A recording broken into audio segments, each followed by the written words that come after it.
Welcome to the why do you do that? WLTM. Why do you just say? Because Why do you just say three? Because it'll you count it 3, 2, 1. Because I press the start recording button and it doesn't record immediately. It doesn't record immediately. Yes.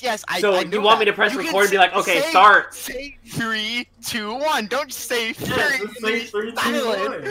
You can just say 3, 2, 1 and then like click on 1 or some shit like. It takes a delay.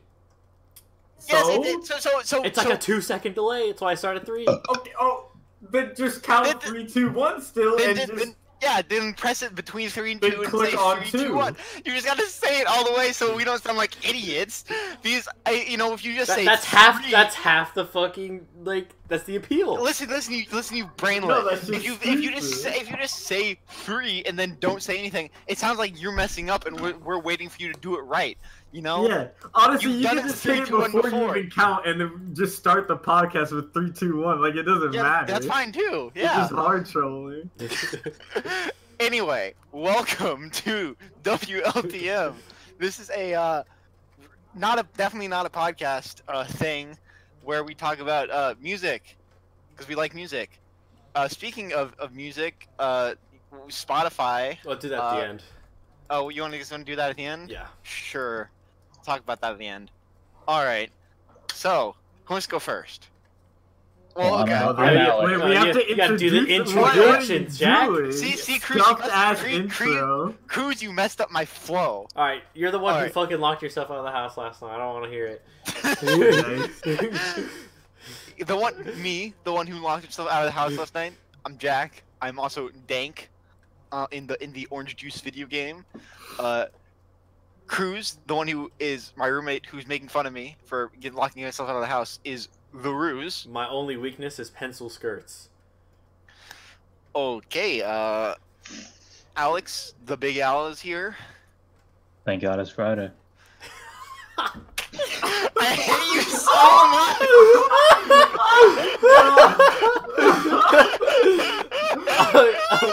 I'm actually getting baited. For reference, before don't explain it. Yeah, fuck it. You can't explain it. Just alright, okay. Cameron's saying I can't explain it. So Cameron is Cam Jam killed in action. What's up? Do it, Cameron. Do it. Yeah, Cameron, what was you gonna do?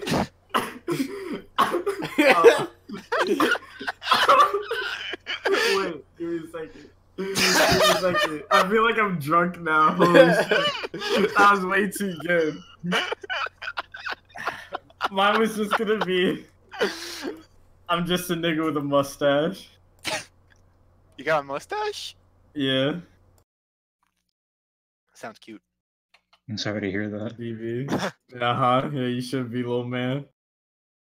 Fucking Friday looking ass. Alright. Fucking Ice Cube looking ass. Now, who wants to go first? It was a good day. Cameron, I don't think Cameron ever goes first. That's what you always say. I don't remember saying that. We'll make Cameron go first. Cameron picked a folk album this week. Yeah, we actually picked 4 pop albums. More or less. So, True Romance is the debut studio album by pop singer Charli XCX. And it is coincidentally her only studio album where she didn't sell out. So, damn. I found this album because I was listening to the song "Fancy" by Iggy Azalea featuring Charli XCX, which is a guilty pleasure of mine. And I listened to that song a lot on the YouTubes until eventually I saw the music video for What I Like come up in my recommended. And then I listened to that, and I was like, I actually kind of like this. And then I listened to some of the other music videos, because she has like 5 music videos for this album. And I was like, wait, this shit actually slaps. And I listened to the full album. And I got woke. more or less, because this album's actually amazing. It is currently, it's currently and has been ever since I created the list, been on 8th on my top 10 albums of all time. And yeah, I'd like to hear what y'all think, and then I'll make responses. Wait, hold honestly. on. So, what was the Iggy Azalea song called? It's called Fancy. It's not on Papa's Boppas? The fuck? I'm being trolled. Papa's Boppas is like universal. Well, no, it probably should be on there. But I don't know, it's not. Cruz is fact checking your ass. Yeah, I was like, damn, alright. Well, there's a lot of shit that should be on Papa's Boppas that isn't on there just because, like, I don't know, I just don't think about certain things. I personally fuck with this album. It's not because she's attractive. Alright?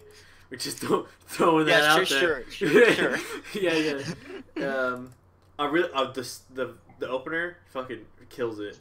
The second song, it eats butt, but then the rest of the album is it levels out into a good album. I really don't like You Ha Ha. It's really just I want to go next.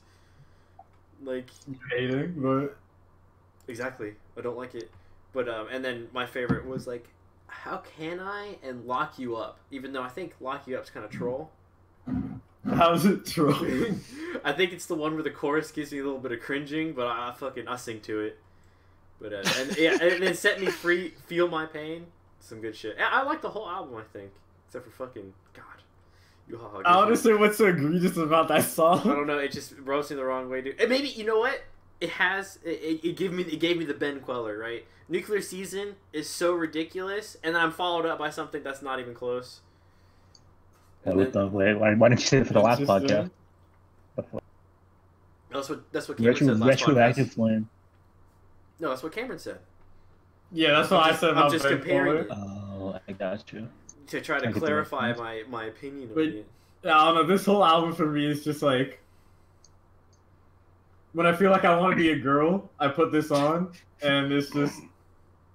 It's like your favorite set of underwear. I really like singing to it. It has some catchy stuff, and it has some non-intrusive beeps and boops, which I can really appreciate. Yeah, the production is very like dark wave kind of, but it's not like edgy dark wave. It's just a little. It's like if black metal went feminist. XD. That's like the like least accurate comparison ever, but it also like captures like it's one of those things that's just like it sounds right, but it's not right in any way at all. Well, that's what I'm here for. So when you said she's sold out, like did she write all this music and then she didn't write the rest, or? Like... This has probably a similar amount of production credits and writing credits to the rest of her work. I'd have to investigate, but it's mostly this is obviously in terms of pop music very like it's different than most shit that you'll hear, you know? It's not fancy. Like this isn't it's not fancy. I don't know if you remember how that song goes, but no. Like if you can sing me the chorus, I could probably figure it out. I'm so fancy. You already know. I'm in the fast lane from LA to Tokyo. Oh yeah, I got it. You can't get your drive. Okay, yeah. So you're saying this is not Ariana Grande? No, this is not like this is not your average Ariana Grande song. It's like not like that at all, you know. So it's alt pop.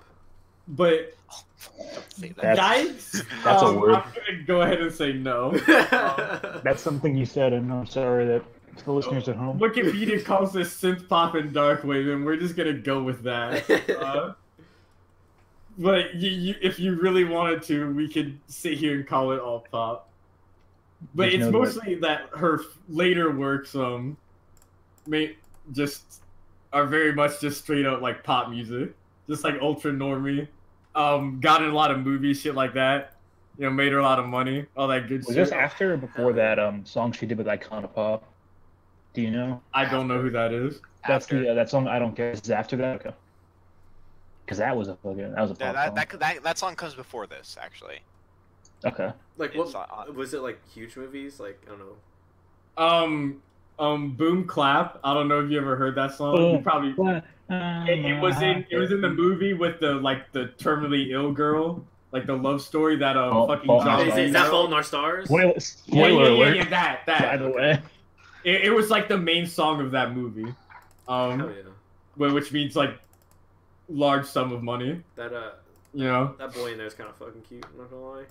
Ansel Elgort. That- All right. Shout out to Cruz for not knowing anybody's name. Yo. Yeah. I thought this He album. knew the Fault in Our Stars. I didn't. I couldn't remember it.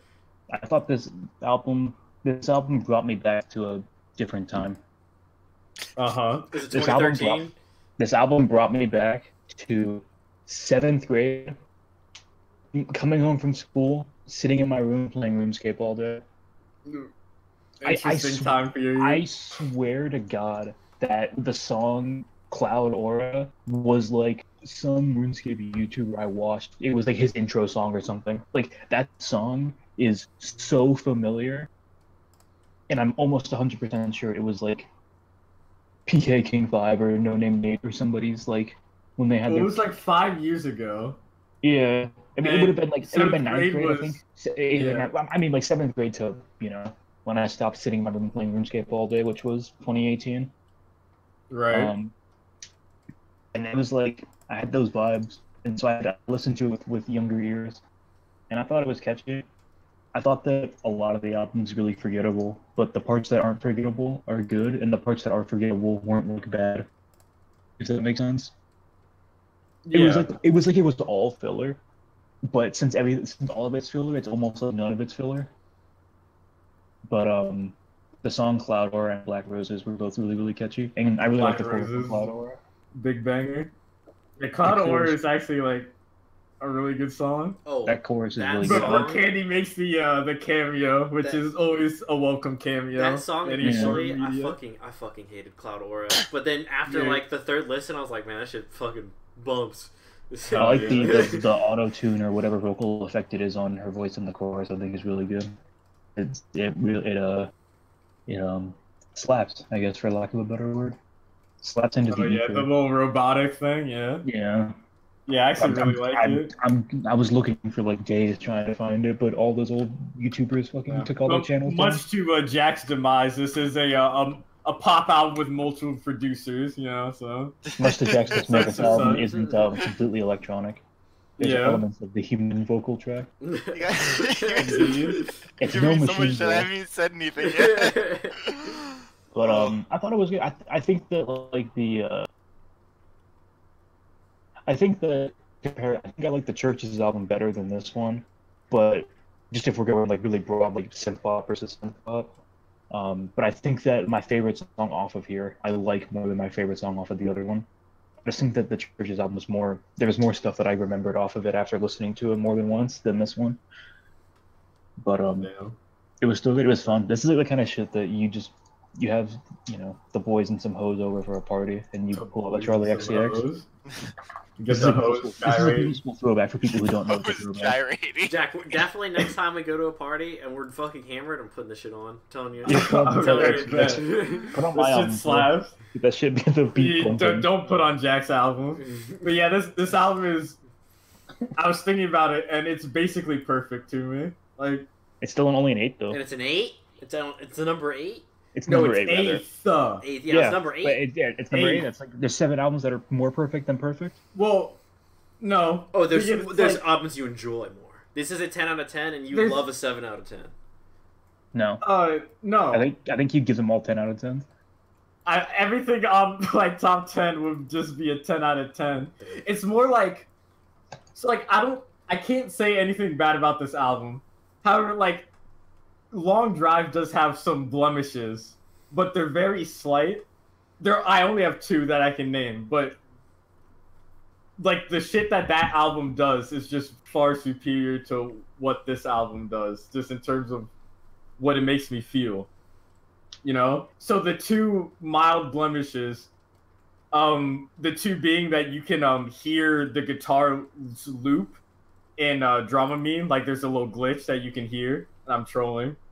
And then the transition from Tundra Desert to Ohio is a little shaky. Those don't matter in the grand scheme of the album. So it's like that album is like technically not perfect, but it's still just like it's more than perfect, essentially. Like it means more than just like, oh, is anything wrong with it? You know? All right. Whereas this album, I don't think anything's wrong with this album. Like it's just all of it's perfect. So yeah. What about the album cover? What's your thoughts on the album cover? It's I like it. But I don't know. I don't think much of it. It's not amazing. I just look at her face staring right at me. I'm just like, alright, bet. I like the font on True Romance. Alright, bet. But I'm more spiritually attracted to Charli than I am sexually attracted. Or physically attracted, rather. Noted. I'll be honest. That is noted. So you gotta have like a coffee and a talk than a fuck sesh. Yeah. Oh, God bless. Aren't you? I don't know if y'all agree, but I don't know. she doesn't exactly like move my penis so much as she moves my soul. You know, I'm not really into musical. A true musician. Does both. What a gentleman. You know? Melanie Martinez, on the other hand. Oh my God, Cameron. She covers all of those. Ooh, talk about penile movement. We'll save that for the Dream podcast. That'll be the day when I've truly ran out of albums. But I'm just like, if fuck you it. if you give me a Melanie Martinez, I'm just canceling. I'm not recording. Oh yeah, so yeah, I'm recording, boys. Give it the isotope. I might give it the isotope. Oh man, that would be so funny. Oh man, that would be the fucking day. I can't wait. But that's the Resident Virgin. What do you think, Jack? Fucking got him. Wow. I don't know if I'm spiritually attracted to Charli XCX. Yo, here it comes. Yep. No, I mean it's fine, but like I thought that like I wasn't too big a fan of her vocal performances. Yeah. Yeah. Because like when she's just singing, it's like fine, but like there are times when she'll do like sections where she's like kind of like talking or like of other things that aren't vocalizing. Yeah. I don't like how you can tell that she's very British. I didn't want to know what she was. I never got that. See, you always say that, but I can never tell someone's accents by how they sing. She's but there's so a part English. There's a part where she's speaking where just like she just has the accent so strongly and it's like, oh. Well, even when she sings, it's more aggressive than the I will say, Church's album. I have heard this woman talk. I absolutely despise her voice. Like when she's just talking, like no music. Like I watched her fucking. I think she had a Nardwar, some shit. I don't know. I listened to her talk a lot. This woman's voice gives me absolute cancer. I, in general, am not a big fan of female English accents, and she is like the epitome of female English accents I dislike. Like she is the worst accent I've ever heard in my entire life. It's like up there. She's English. Right. Goddamn. I respect that. Everybody's a fucking. But, I don't know. I thought her singing, so. Yeah, I thought she was a fine singer, but it's just like during the parts where it's some other form of vocalization, whether it be like speaking or like the light rapping. You didn't like her verse? You didn't like her fucking fire bars? Like her that she's spitting it out? I was not feeling the fire bars, but what about Brooke Candy's verse? Oh, I don't even remember. She killed it. Nothing will ever compare to Her verse was actually good. Well, whatever. But yeah, so the production was pretty good. Didn't Daft Punk do this album? Yeah. Sounds like Discovery. so much. Dave Grohl produced this album. Yeah. Did Wasn't that you fucking say super- Dave That Grohl? fucking Dave Grohl. No, sorry, Charli David XCX Grohl. collab. David Grohl, Mr. Grohl. Yeah, didn't Well, the his fucking father dude roll. from Ultra Discount, whatever that shit's called, do this shit? Ultra discount. Discount. Did you guys know that Andrew WK is an imposter that was put in place by Dave Grohl? David Grohl. Yeah, by Was Mr. Daft Dave Punk in Grohl. on it too? They're on everything. I think Charli XCX is behind the silver mask. Anyway, Behind the I silver mask. particularly very liked the instrumental of "So Far Away," even though I don't care for the vocal on that track much, but it has a. They did the thing. This is like. What? I don't know how to describe it any further. It's called an arpeggio. I think it's what Sure. with Well, yeah, Cameron made when that beat has this vocal sample in it with these arpeggios over it that is very nice and I like a lot. The songs that I know I've heard before I heard this album somehow, which are "What I Like" and "Black Roses," didn't particularly care for. They weren't bad, but like I felt like Hard trolling. I didn't know why had heard those songs before instead of any of the other ones on this album. Yeah, I don't think Black Rose was even a single. I don't know why I've heard it. It's probably my brother played it or something. It wasn't. What I liked was. It is that kind of music. Oh yeah, probably was your brother. Yeah. Yeah. Your brother was probably the guy on the Mew thread that had this at his favorite album, and people just called him a normie. That's But definitely not my brother. I would doubt that this is my brother's favorite album, but like I would not be surprised if I saw something like this on his chart if he had a chart. No, he's probably hard like in it. He just says he's closet. Like you say re and he flinches and he tries to react, but he keeps himself back. You know, he tries not to tell everybody it's a fucking @Channer. holy shit, Well, Every week, Cruz I'm wants to trolling. forward. Oh, I did not mean to do that. Well, pick this album. Get that Ah, oh, ah. That's just a joke. But That's one for yeah, people at home. Everybody's a critic. Everybody's a fucking critic. this is the best pop album ever made. It's a pop album, and it was made. Yeah, What about good news for people who love bad news?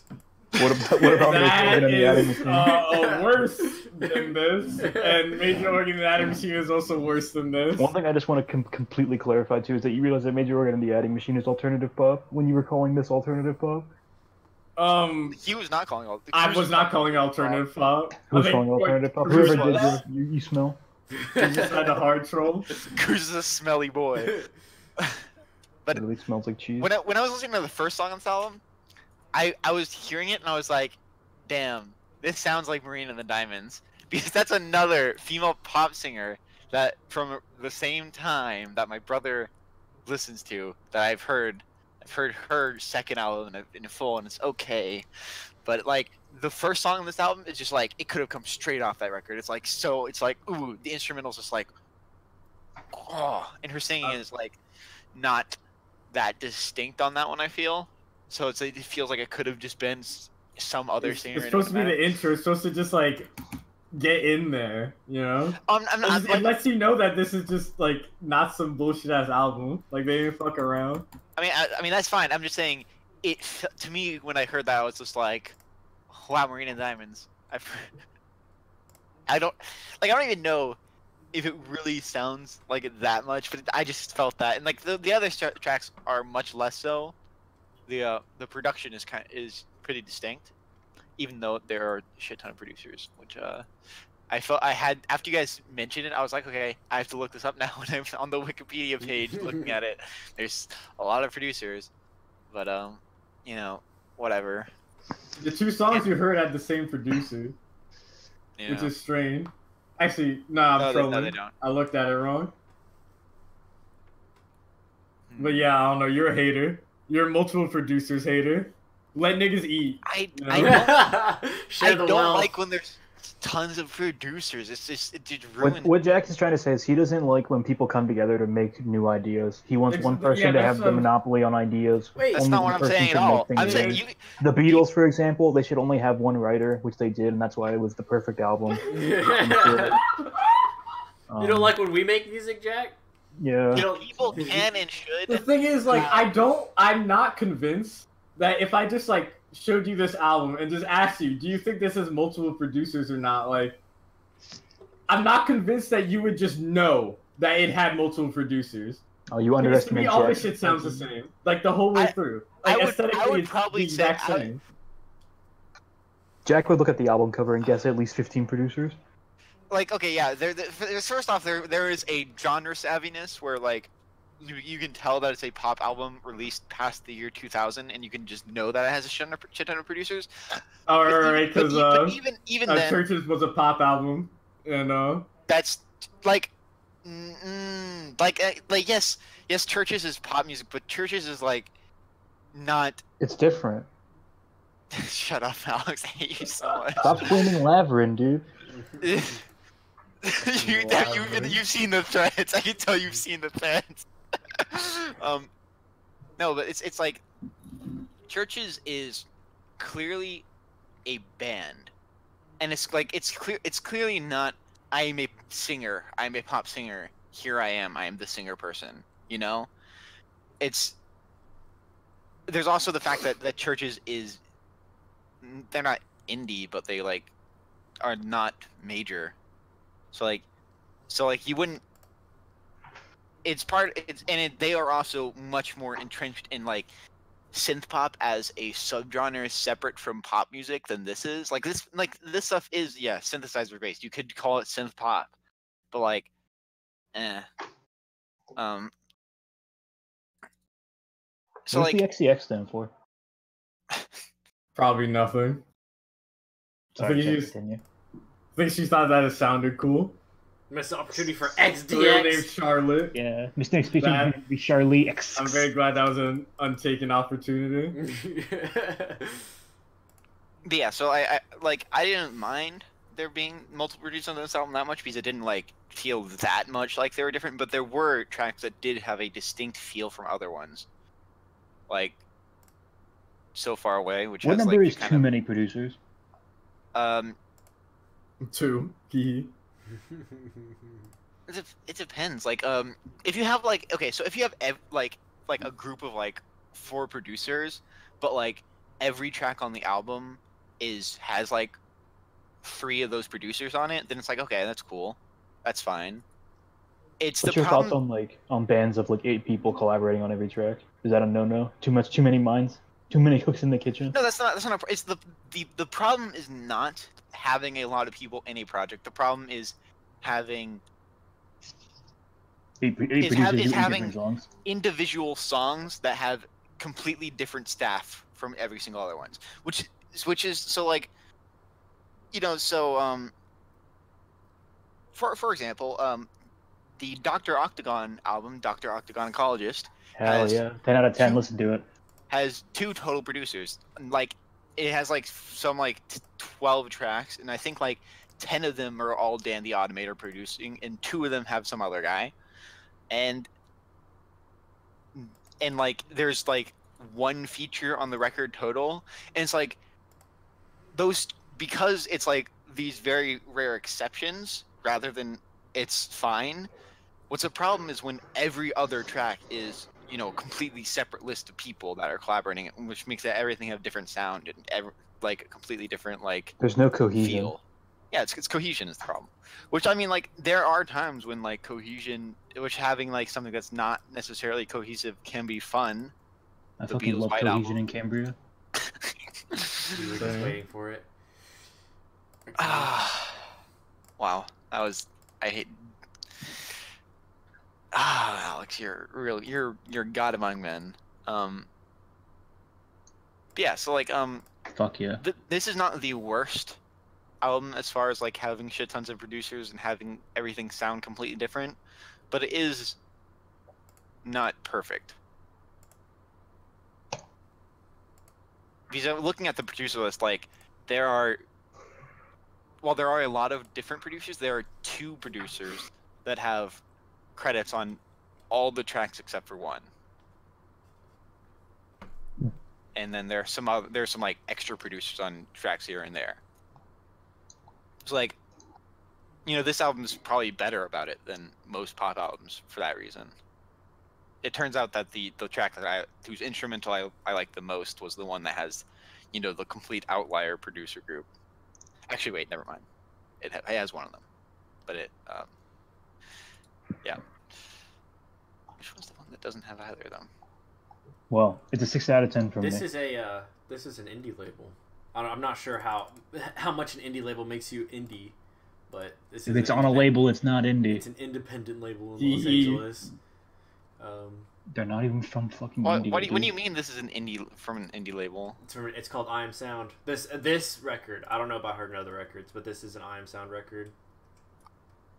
Independent label founded in 2006. Oh, that's what it says on Spotify, but on Wikipedia it says it's been released by Asylum and Atlantic Records, and Atlantic Records is very much not an indie label. It could be re-released. They're not as indie as fucking Pacific Records, I'll tell you that much. Up top. But Charlie's on I don't the think list. it was re-released, but She's on the I I don't Am fucking Sound know. list, so... I don't know. That shit doesn't matter to me.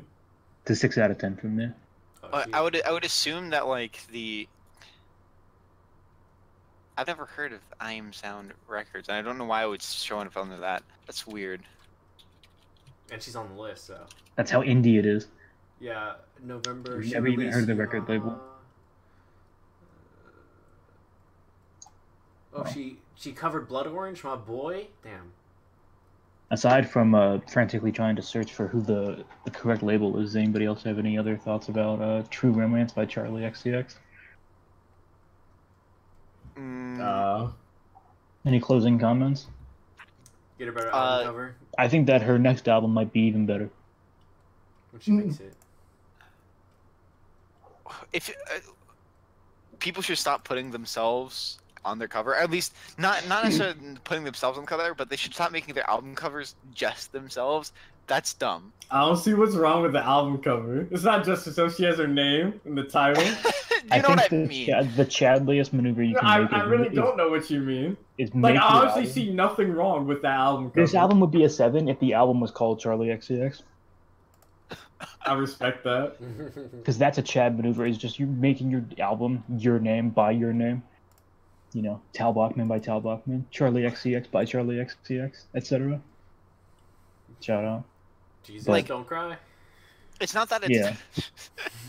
it's not that it's like that bad of an album cover. It's just like What If Jack's you're trying to gonna say is if you're gonna have like just the people, like you or your band on the album Yeah, cover, you should have to be stop standing doing that. behind a blue wall, and that's how you make it.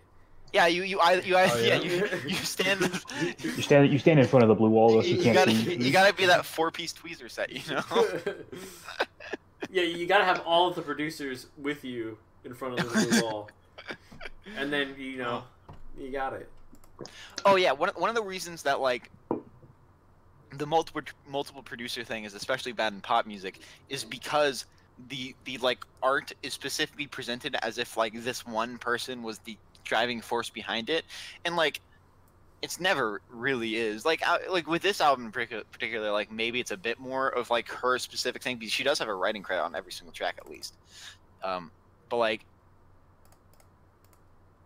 producers really should get a lot more credit than they do in general. I don't But know. not That's there's just too how many life of works. them. That doesn't bother me at all. If there's too many producers, though, fuck them. Yeah. If you're the one producer for the entire album, you deserve it. Should be band and producer as the artist. The album Yeah, title. but I don't give a fuck about the producer niggas. What we I should give do a is fuck about Charlotte. Instead of having album titles, the album title should just be the names of all the producers who worked on the album. So worst case scenario, the name of the album is just the name of your band. And You're best right. case scenario, the name of your album has like 500 names in it. I'm down. I'm enacting a... Speaking Alright. of laying down a long cruise, would you like to talk about your... Oh, I chose the Them Crooked Vultures lead singer's album, The Come Down Machine by Wait, The Strokes. this isn't fucking Jeff Menman. This is oh, sorry, I'm talking about the lead singer of fucking Queen of the Stone Age. Sorry. Oh, okay. I hate you so much. Right. This joke has never made sense. It gets worse every time we say it. It's so good. Alright, This is so the guy's Come Down multi-tagged. Machine was also released in 2013, just like Charli XCX's epitome of music. Her fucking Circus du Soleil. The epitome, Try that I mean- again. No, I always say that. So it came out in 2013. It's their last studio album. I don't think they'll ever make another album because they've moved on to Queens of the Stone Age. And I've only listened to Two Strokes albums fully. Is This It? And The Come Down Machine. And I personally like this one more. I found this album through Rocksmith because it's a standard.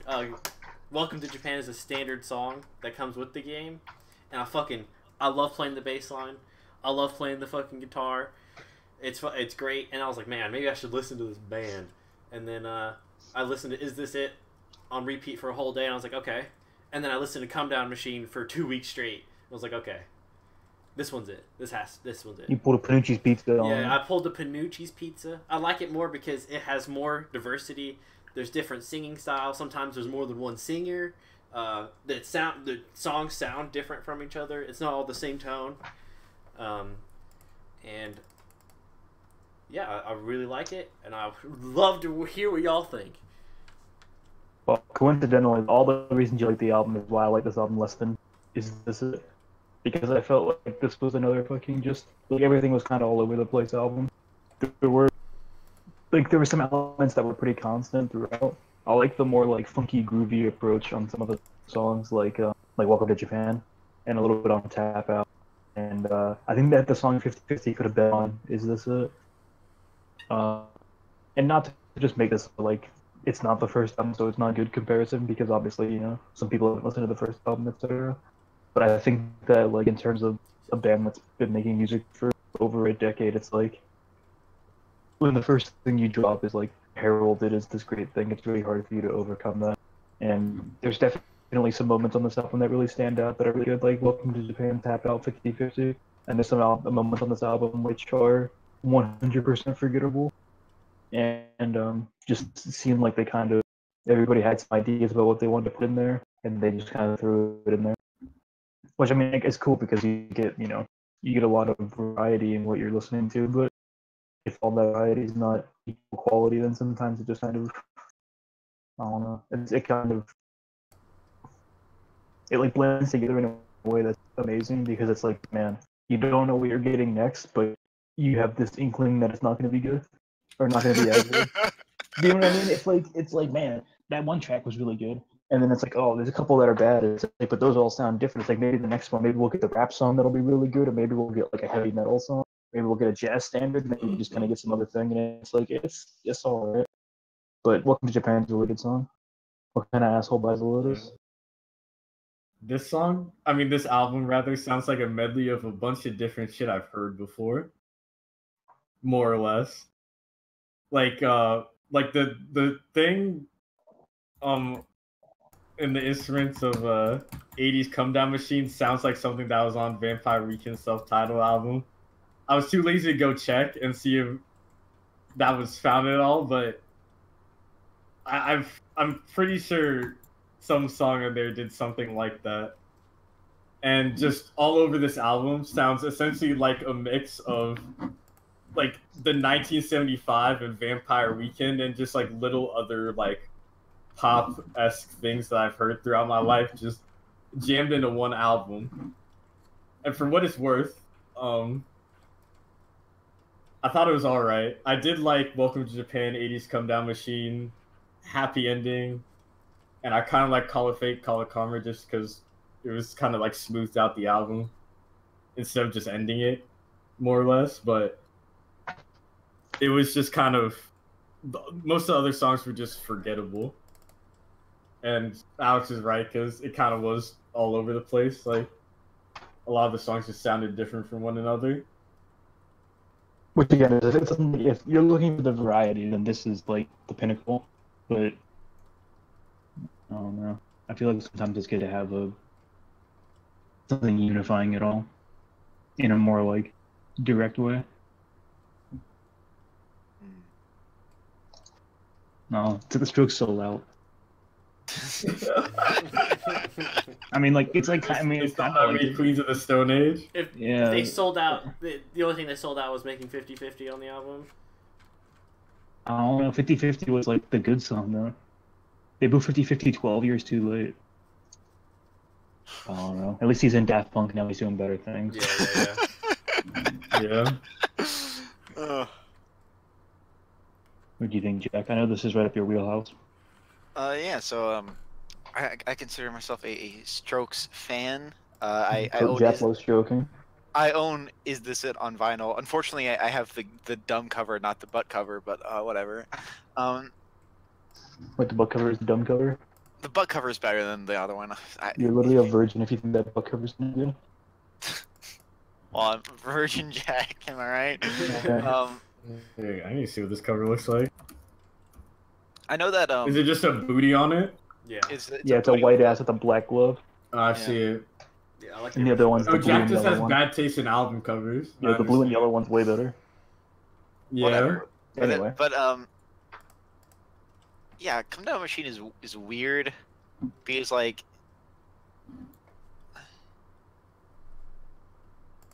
it and Angles, which is the previous one, are both pretty similar in that they're all over the place. And I think Come Down Machine is even more all over the place than Angles is.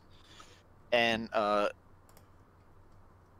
don't know much about like how this album was like recorded, but I do know that when Angles was recorded, there was a lot of tension because Mr. Casablancas, the gold helmet in Daft Punk, was very just out of it and was like just not participating and was just kind of like, yo, fuck it, whatever. And like so if I feel like, you know, it's likely that, you know, some of that probably carried over into this album, which probably explains a degree to like why there's no consistency, because like I guess I don't know, that's just a theory, a game theory, but Thanks for watching. yeah, I like this album. I'm not sure I like it as much as Is This It, because Is This It is just insane how consistently amazing it is. The Strokes are one of those bands that, you know, they make the one album and everyone's like, oh, everything else sucks, why are you making music anyway, like why is this not Is This It too, you know? They already did Is This It too. They did do an Is This It too anyway. It was okay. It was, but everyone's like, it's not good enough. And so people just, they're never gonna get over that, I guess. So it probably is best for them to just do whatever the fuck they want. And you know, it creates some really interesting stuff that I like a lot. For example, One Way Trigger is a song that you would never see on if they were trying to do Is This It too. And One Way Trigger is probably my favorite Strokes song. Yeah, that song fucking slaps. Just like the the beat during the verse is just absurd, and then like the falsetto vocals in the chorus are just peak. I quite enjoy the chill like organ sound in the 80s Come Down Machines verses, or actually that's the entire song, isn't it? Yeah, it's there's a lot of I have not listened to this album as much as I have listened to all the other Strokes albums, except for First Impressions, which I feel like is their weakest. But you know, it's good. It's not. I'm not sure I'd call it, you know, amazing. I'm not sure I would Call it bad. I'm not sure I would like say that it makes me hopeful for like the Strokes continuing. You know what I mean? Like no more. Yeah. They probably aren't continuing, considering Julian Casablanca is doing his own thing now. He has his own band, and one of the guitarists is releasing solo records, and then the other guys are just chilling, I guess. Is it fucking Oh, yeah. Febreze? Is it that Riding the money. Albert Oh, Hammond Jr. I think it. guy? Oh. Is one of them called Febreze or something? I think so. It's a fucking air freshener. Shout out that guy. Shout Isn't out that the Febreze. stage name of one Yeah, of the there is Fabrizio Moretti is the Oh, drummer. Fabrizio. That doesn't count. I know a nigga named Fabrizio. Yeah, How is We that a just call him common name? Febreze. How is that a common name? It's Italian name. It's Italian, I think, or some kind of Venezuelan or some shit. It's They did- Italian. They released an EP in 2016, Oh, shit, which I haven't really? listened to yet. Oh, shit. And my brother has it on vinyl actually. Oh, he Um, loves it. Oh, it says drag queen, so it's the first song in the Hell album, so yeah. that might be a indicator. Yeah. Fuck yeah. Fabrizio's on it. Yeah, for Instant boy. Shout But, out Fabrizio. Yeah, shout out Fabrizio. yeah, that Think was. he's a drummer. I'm pretty sure that was after Julian Casablancas' first record with this new band. So like, you know, like there's a chance that they you know, make a new album, and I would hope that they do because I do like the band quite a lot. I haven't listened to the Voids yet, so I probably should. Which is that's Oh yeah, just- that is new band. that's his his new band. that's his actual new band. Not I've Daft only Punk. I've Not only heard actually- good things about the Voids. Like I've no heard bad good things. So I should. I heard probably it's in listen Songs to of the it eventually. Voids. No. It's not songs to avoid. Yeah. It's not songs to avoid. It's songs to listen to, from what I hear. From my insider contacts in the music business. Right.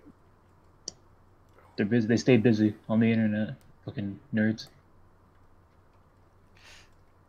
Yeah. Wow. If I were to say if I were to have any like major criticism of Coming Down Machine specifically, it would be that the there are, I feel, few too many tracks that are trying to like still be like indie garage rock stuff when like, you know, all the tracks that are like really stand out on it are like them trying to do the new wave shit, which I feel like they could have just like Gone made that in. the whole album and made it so it had him like a more consistent feel in comparison to their previous work. But you know, can't always get what you want. Amen. Yeah, I want Mr. Stroke should come out with something. Also, that's a weak album Mystery cover. Strokes. It's a pretty weak album cover, personally. Yeah, pretty weak album cover. Nothing that's gonna make me pick it off the 1,000 shelf. times weaker than True Romance, but Mhm. hey, who's counting? I would have to disagree, but yeah. Really? Yeah. I guess you're more of the straight to the point kind of man. Yeah. You don't like none of the fucking. You don't like the fireworks. You just want to. Yeah, I don't like any fucking ripped jeans, you know what I'm saying? Hell yeah. You're paying for Yeah, I less. think don't True like fucking Romance is cows. pretty straight to the point. Like, you just see the female. You see the female and you buy the female, or buy the album rather. Yeah. Don't please try not to buy the female if you can help it. Does anybody else have any remarks about Come Down? Actually, I mean, you know, it's an album. Shout out Julian Casablancas. Shout out Febreze. Shout out everybody doing their best. Yeah, shout out for Breeze. Okay, think if one you- one other. I have another theory. Okay, you can continue. I think that, like I said, I agree with Jack. If they would have even just gone with the whole like funk disco thing, like it probably would have been pretty rad. But then it was like, man, we're still like, it's like we're gonna trick you. We'd be like, hey, you know, we're still the Strokes. You didn't get the wrong album. You know, this is still what we do. And I'm like, I don't know. So I'm the one that's never actually like listened to the Strokes. Yeah. Yeah, Because I only know of these people from Cruz's I've only, I mean, from I only Cruz have, on the sidebar. yeah, I only listened to these two albums because Cruz advised me to strongly. He Mhm. called me in a fever one night and told me that if I didn't listen to these albums, my life was gonna end or something. It was weird. Well, Mm. what a Okay. goon. But my And I'm other still here, so thank theory, you. my other theory about why this album might be inconsistent is that it's their last record for this label, and that's why the cover is how it is too. The cover is Oh, to Sony. like- Fucking. Oh, that's pretty no, standard it's gameplay. it's RCA. They were signed to RCA, and they were like, hey, we don't want to be signed to RCA anymore. So they what they did is they in protest they made a non-album cover, and they didn't do any like interviews or talk shows or anything for the album. And Oh yeah. That's definitely what it was. If that's the case, because And- that's pretty standard gameplay in the music industry. and I'm theorizing that this is a new hot game theory. Thank you for watching. That potentially the album was rushed out so they can get off the label faster. Yeah. That's what everyone does. The last album for the label that they don't give a fuck about, they just throw some shit together. So that's definitely why this album exists. Yeah, which like it makes for a fun listen, but not a very consistent one. I respect it. Anything bad I said about the album is null and void. Because I completely just respect the act of niggas just putting out some shit to get off their label. I gave this a 3. Could be a 4 later in life, I don't know. But for now, it's a 3. It's like a 3.5, you know, one of those. Respect. That's a favorable rate. Yeah. More favorable than I'm sure some of these other albums are gonna get. Yeah. I said that some of the songs are forgettable, but upon like just doing little like 20-second things, I don't know. I still like them. They weren't just as standout, but as an album, I still think. I think it was still like sequenced well enough to where it's not like bad. Like they seem to still just give just enough of a fuck. I still think they're good songs. Well, this one of my favorite albums to shuffle to. I never shuffle albums, but this one like because they're all different. They're all just like sometimes when you shuffle, it's like okay, this is not good, and then sometimes you shuffle, it's like hell yeah, this order is better. I was just waiting for the Mark Kozilek feature. Honestly, I thought it was gonna come up. No, this is not Death Cab. Yeah, this is not Death Grips. But I still like it, and I'm really impressed that they actually did something good, even though it was a throwaway album. Didn't know that.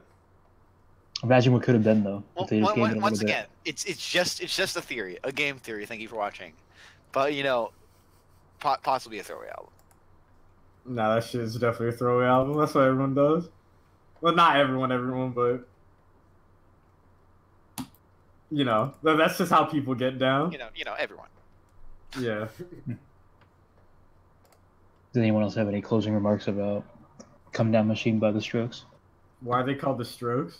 I have no idea. Because they stroke dick. Am I right? Am I right? Masturbation. Fellow I think gamers. I think isn't it supposed to be in reference to like pen strokes? Like they write their own music, so they I don't know. I don't, dude. Who knows? They're called The Strokes because each of them in the band, if you take the first letter of their first name, it spells out Strokes. You got Julian, Albert, Steve, Tyler, Robert, Owen, Kyle, Evan, and Steve. That's Steve the again. Yeah, there's 2 Steves. There's Steve and there's Steve. But alright, so who's the lead singer of Queens of the Stone Age? What's his name? Joshua Homme.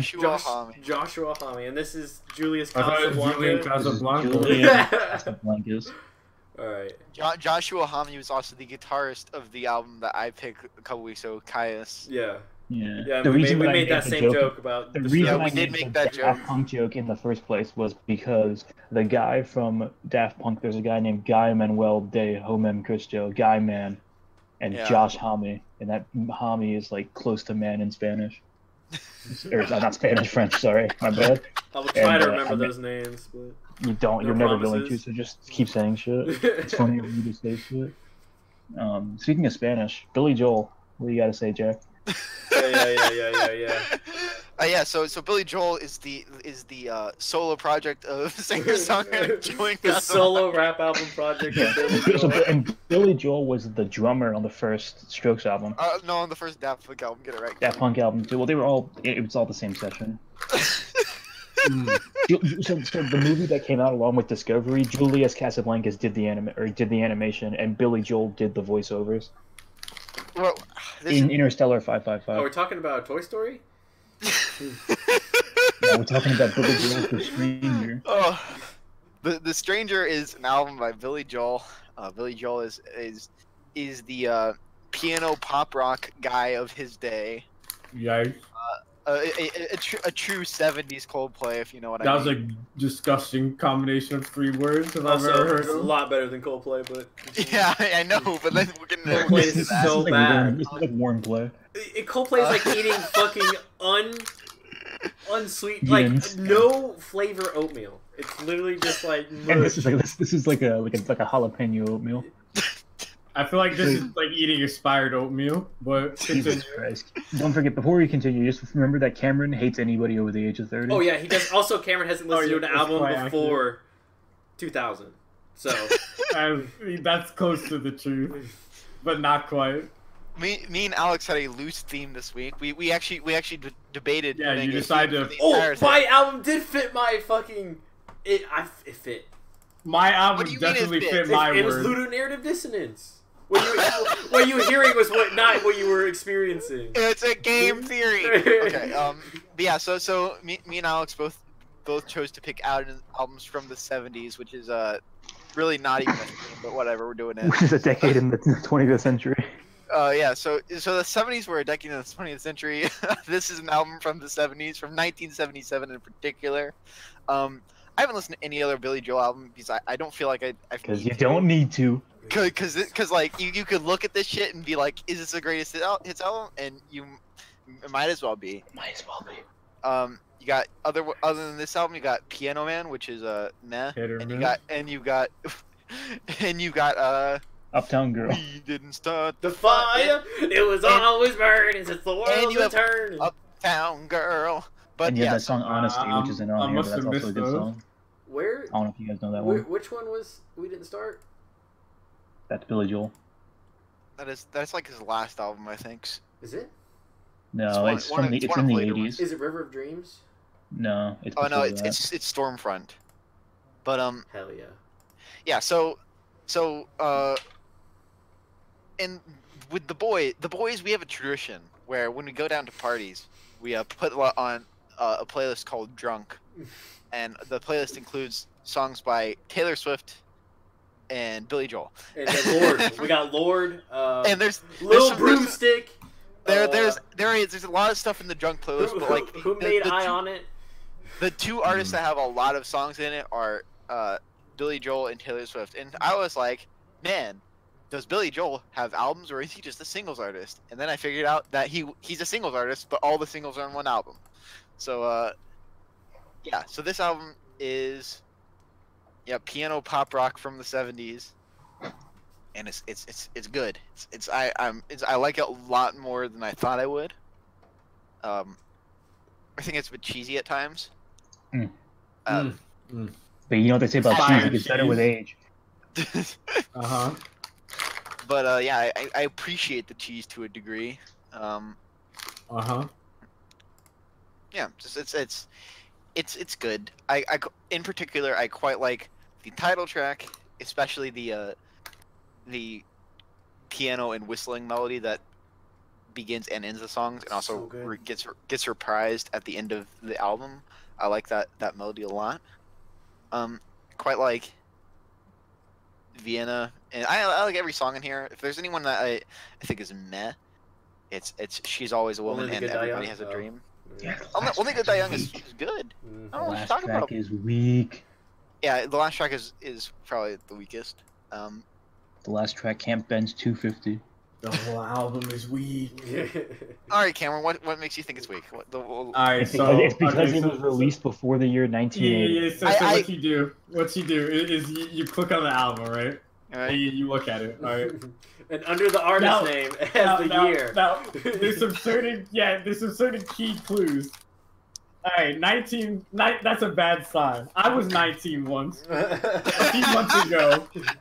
Wasn't a good time, alright? Alright, check one on the that's strike one. That's strike one. That's strike one. Alright, strike two. It's 42 minutes.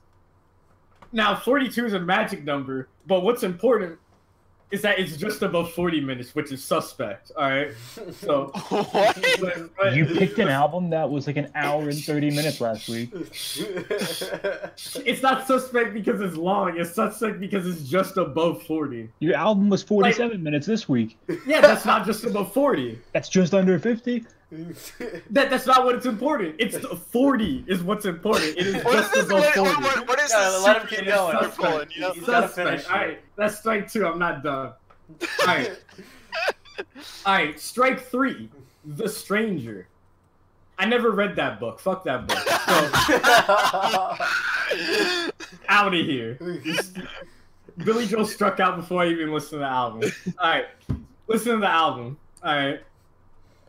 I liked scenes from an Italian restaurant. It was telling a story. I don't know. Niggas got a divorce. That's about all I remember. There's a few But I songs like on that this album song. where they tell stories. I think there's about 9 or so they tell stories. 9? Damn. That's a large numeral. Well, I only heard one of them.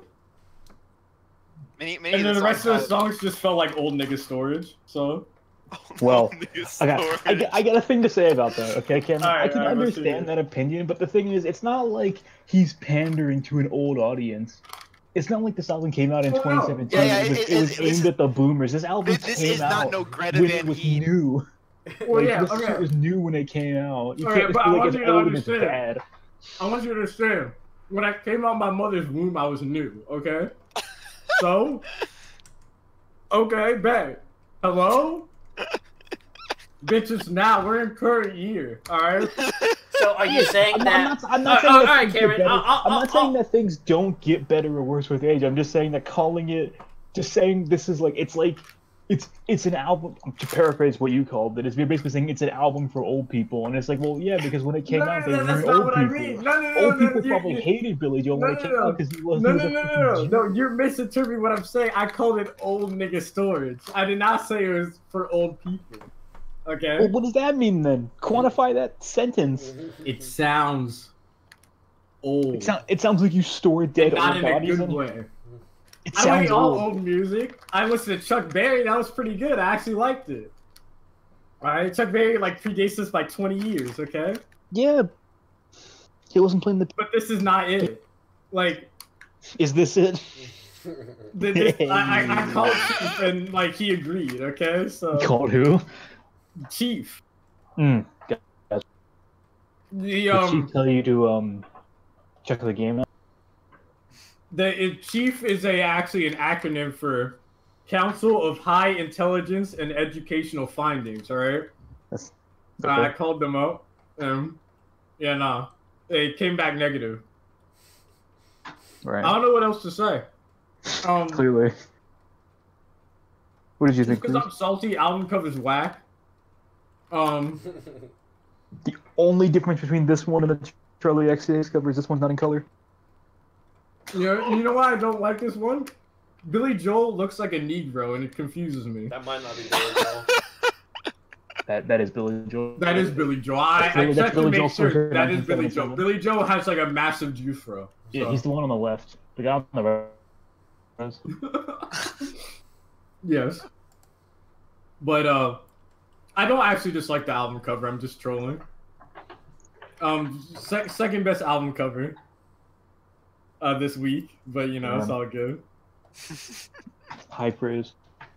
Alright, so what I thought about Billy Joel's The Stranger, it really incentivized me to never listen to a Billy Joel album and only listen to greatest hits because he's a greatest hits artist. And dude, some of these songs just like, oh, just get to the hit. Just now I'm talking like my fucking grandpa. All right. Now where he's just like, get to the hits. What the fuck we listening to? Like, hell yeah, that's what I like to hear. Fuck this. Fuck The Stranger. Fuck the Just the Way You Are. Fuck Only the Good Die Young. She's Always a Woman. Get it right the first time. Everybody Has a Dream. Anything that's not moving out and scenes from an Italian restaurant, just good. Go next. It could be a fucking 11-minute album. I'll go next on Only the Good, but the rest of that. Okay. Only the Good Die Young is so repetitive, and it's Go next on the whole thing. It should have been 2 4. minutes. If it was 2 minutes less, it would have been better. It's this stuff is so campy, and if it's not fun, it's not good. The fun songs are campy, and I love it. Scenes is fucking 7 minutes, and it's great. And then fucking Everybody Has a Dream is 6, and it sucks. The Stranger sucks, and it's 5, and it's so long. I don't want to listen to it for 5 minutes. I dig the album cover, and I love my boy Billy Joel. Wow. One mark of an album that is good is the album came out before 1980, and you hear, or circa 1980s, and you hear all the songs on classic rock radio. Like that's just the definition of the album made it. And Billy Joel's The Stranger is one of those albums. So even before listening to it, it's like, okay, well, this is an album that's worth noting. for like other albums in that category are like Boston's self-titled album, which is a slam dunk. You know, the Cars self-titled album also. But you hear basically, and maybe there's like 2 songs I would say on this album that you don't hear on the radio. Probably the last 2. The last song's the weakest by far. You don't want to end the album on that. And the album 2 songs earlier, just save yourself the trouble really. But Moving, Eternal Banger, The Stranger slaps. Just the Way You Are slaps. Seems from an Italian restaurant. I love chicken parm. Vienna's good. Only the good. And Billy Joel really has like the. If you're gonna like take one singer-songwriter type person from the 1970s that was making music the whole time and was doing shit, and Billy Joel's definitely on that list near the top of the list. Billy Joel's a really just good artist, and he does shit really well. And this album's holds up maybe even better than it did however long ago. 50 years. I don't appreciate your appropriation of the phrase "eternal banger." Hunger Shine. This album's really good. And as far as other classic rock goes, like, it has elements that just outweigh it. Like, it's just a solid album. There's nothing to hate about it, really, unless you just hate old music. Yeah, well, apparently we have some fucking boomer haters. I would have to disagree because I love boomer music. Well, clearly And not. I don't understand it. how you could. I don't understand how you could possibly dislike certain songs on this album and not dislike other songs on other albums for the same. For example, Boston's album, that's so much better. Every song kills it. But I don't know how you could say just the way you are is too repetitive when more than a feeling is like 3 verses in the same guitar. Yeah, but it riff. sounds better. Like, so it's not that it's repetitive. It's that you don't like the way it sounds. Both. Yeah. I'm just gonna If I like the way it sounds, I would say good things about it. I'm just saying that if it's solely that it's repetitive, if that's the only bad thing about it, well, like He never said it was solely that's repetitive, and he just there was some not song, solely that's repetitive. there was some song that his only complaint that he actually said for it was that was repetitive. Well, that's all he was said. repetitive. But But the thing is like repetitive is not an important complaint at all if you just don't like how it sounds. Because the thing is that if you like how something sounds, then repetition. I have never once heard someone say that they liked how something sounded, like legitimately liked it, but it was repetitive. That's not real. Like no one actually does that. Well, whenever someone says that something's repetitive, it's because they don't like it and they're forced to experience it for a long amount of time. Like when somebody says saying something is repetitive, like is like a fake, complaint. What it is something's repetitive is the easiest thing you can pick up about it because you're just hearing the same thing over and over again. That's like the what's it? So I agree with you that it's a fake complaint, but like it's so fake that it's not worth like talking about. I'm just saying. If this is too repetitive, then there's other things that are just as repetitive on even some of those albums that I named. That if the reason that you didn't like songs on this one was because they were too repetitive, you have to default not like the other ones because they're too repetitive, or else you're just kind of, unless the reason that you didn't like it is more than that it was just repetitive. But a lot. Billy Joel's an icon. Billy Joel's a superhero. Billy Joel should have stopped making music in the 1970s, but he kept going. Billy Joel dropped like 15 more albums after 1970s. He's an icon. There's gotta be a reason to play Piano Man and make money, you know? He's a giant of the era. Like, Piano Man's not even that bad. It's not even that. It's not just like the art. Piano Man is like not as good as any of the songs on this album, even the bad ones. And like Piano Man, I would disagree with that.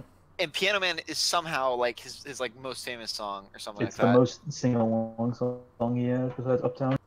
And it's and like that song's actually repetitive because the verses and the chorus have the exact same chords and melody, and it's like, oh, stop, please. Ooh. It's by the time the song's over, it's just like, wow, that took a while. That's how I feel about the whole album. But Piano Man is great.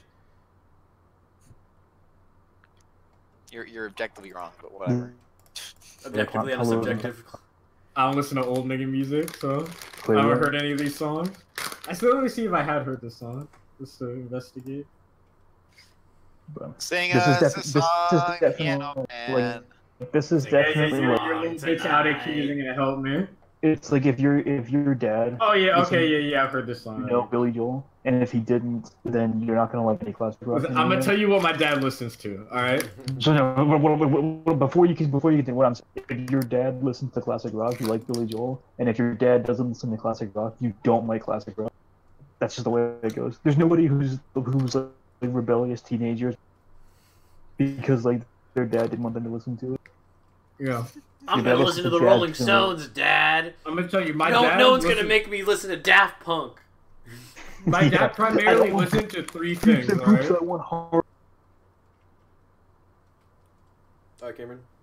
my dad listened to reggae, the Pet Shop Boys, and Duran Duran. That's classic, right? You're in the about ballpark. Your dad was born in a different. But yeah, that's mostly what my dad listens to. But I'd say that all of those sound very different from this. Well, yeah, Pet Shop Boys actually slaps. Yeah, Pet Shop Boys is new wave. It's good shit. Your dad was born in the 70s? My father was born in the 50s. I got your dad's a fucking Actually, a boomer. Like, boomer. I stand corrected. Yeah, he's gonna be a boomer. He wasn't born in the U.S. Yeah, but that's the generation.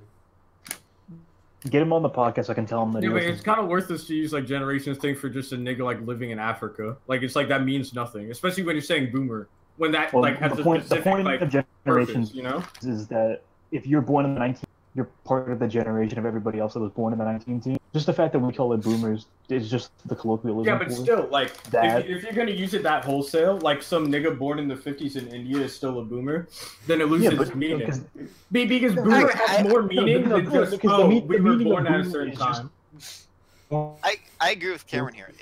Are you serious? It means more than that. You know, India was involved in World War II in some capacity, right? It's well, yeah, in some capacity, but that's not what matters. What's more important is like what happens after World War II in like industry. Yeah, the fact that like there was a boom in child production.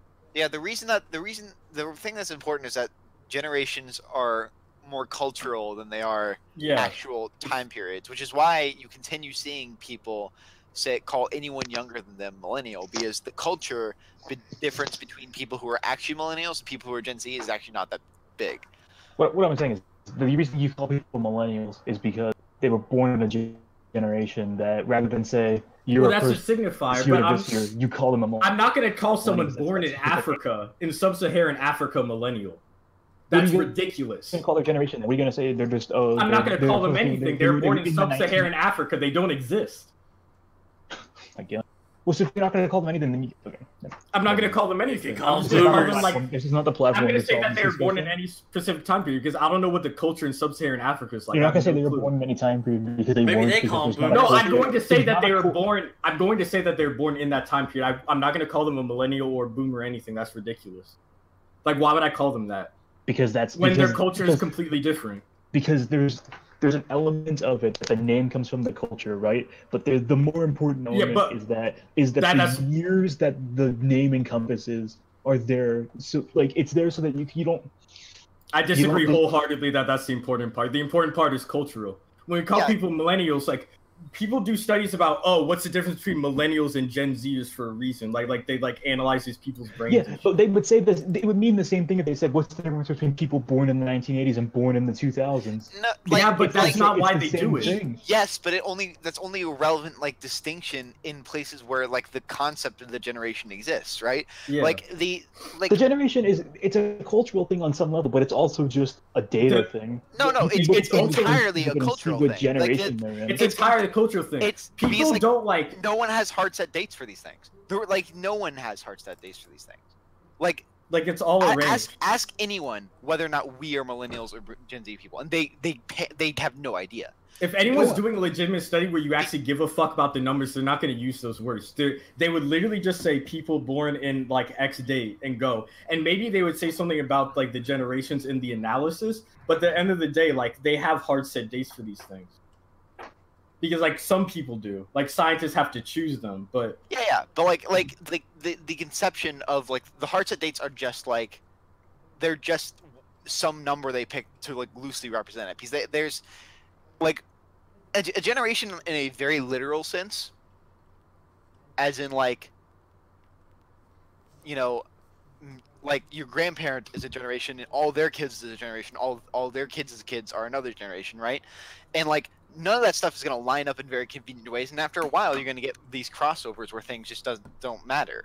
And so like generations are exclusively like understood as a cultural thing. It's exclusively understood as like these people all grew up together, so they're the same generation, right? Yeah, like when you think about like the silent generation, those are people that like either came of age or like were born during the Great Depression, and you think of and like that's the important distinction for what the silent generation is. Yeah, the like, boomers were born post World War II when there's an economic boom. That's the important thing about the generations, amongst like other things. Like that's what matters. It's not just, oh, they were born in 1950, so he's a boomer. Like, it's more than that.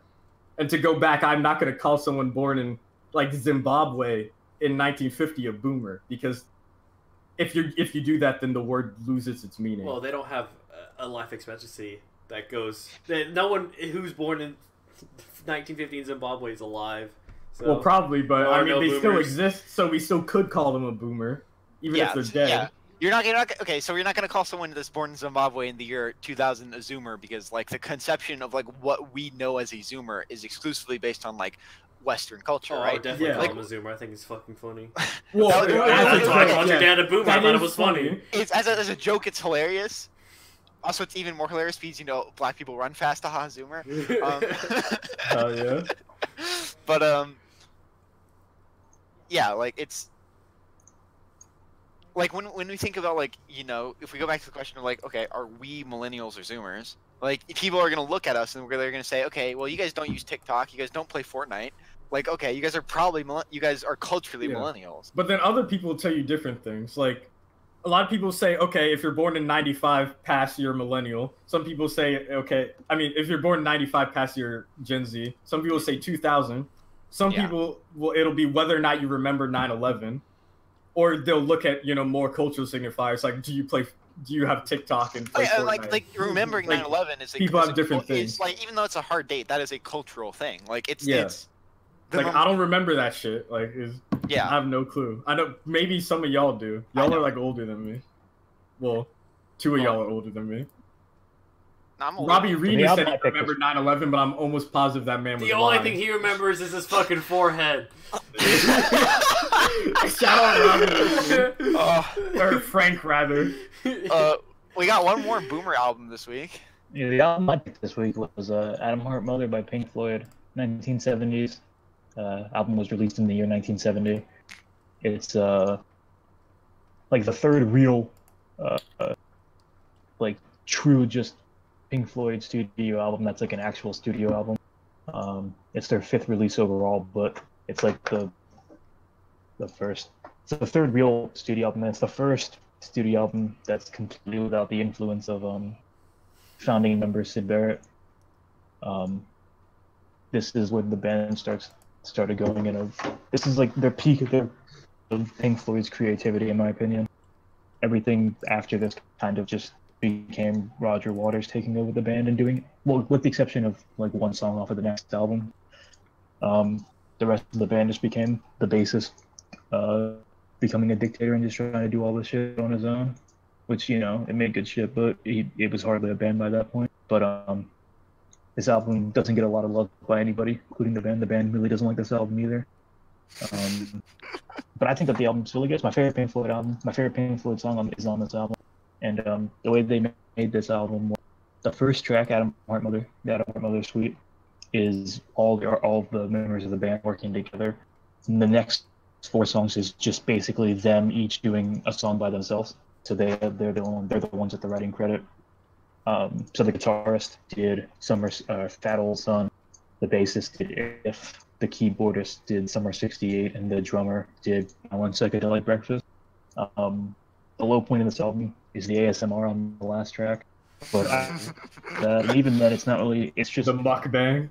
It's the couple minutes worth of time where you can hear him eating, but the actual just weird noises and shit aren't actually that bad. It's just the parts where you can hear him chewing, which can be annoying to some people.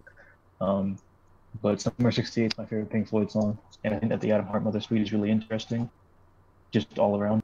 And I think that this album, if people decided to listen to it more than like Dark Side of the Moon or Wish You Were Here, Animals, more people, because this is definitely one of those like, oh, I didn't know Pink Floyd had an album that had 5 songs on it. Why would you listen to this album when you can listen to the Piper at the Gates of Dawn? Like, I think that this Pink Floyd album doesn't have the Scarecrow out of 10. I'm gonna keep it fucking 100. I think this album is a really important point in the band's like history and discography, and I think that's maybe why they don't remember it fondly, because it was right when they have to start reforming as a band, and they just did live albums, and they did a movie soundtrack, and they were going and doing more stuff like after this, and this is when they had a lot of musical output. But this album's really good. The album slaps, and definitely always been in my top 42 of all time, and alternates between being around top 10 and top 20. And Pink Floyd's probably my favorite band historically. I've listened to a lot of Pink Floyd that summer in North Dakota, and I'd love to hear what you Zoomers think about it. Sorry, I identify as a millennial. Oh, sorry, Cameron. I identify as a Gen Z, not a Zoomer. That's some other Is it because shit. you're not fast? Is that why? I'm not fast. I don't play Fortnite. Damn. And I do have TikTok on my phone, but I don't go on it. So, yeah. I thought this album was ultra boring. Adam Hart Mother was a failed post-rock song. If sounded like whoever made it didn't give a fuck. Summer '68, Fat Old Son, and those two were alright. And then Alan's Psychedelic Breakfast was ASMR out of 10. I can certainly see why this is less liked than any partial Pink Floyd album I've ever heard. I've never heard one in full.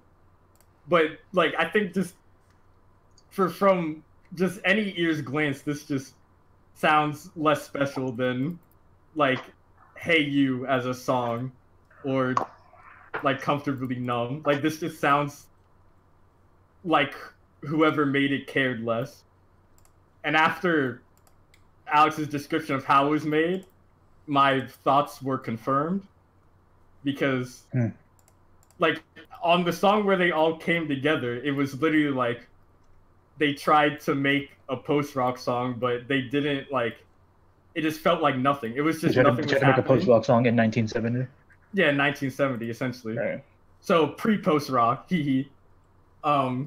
But I mean, that's essentially how it's structured. It's like there's parts that are slow and there are parts that build up and they have the horn. I would call it more of an attempt at a symphonic or orchestral piece than a post-rock piece, but I guess I kind of get what you're saying. I mean, there's not really like a lot of rock elements in that song. Well, not rock. I just basically mean like in the sense that like it's long form, and then like there's slow, and then like an there's orchestral big piece with the orchestral instruments and chamber choir. Yeah. Which song was that? The first one. Okay. The first one.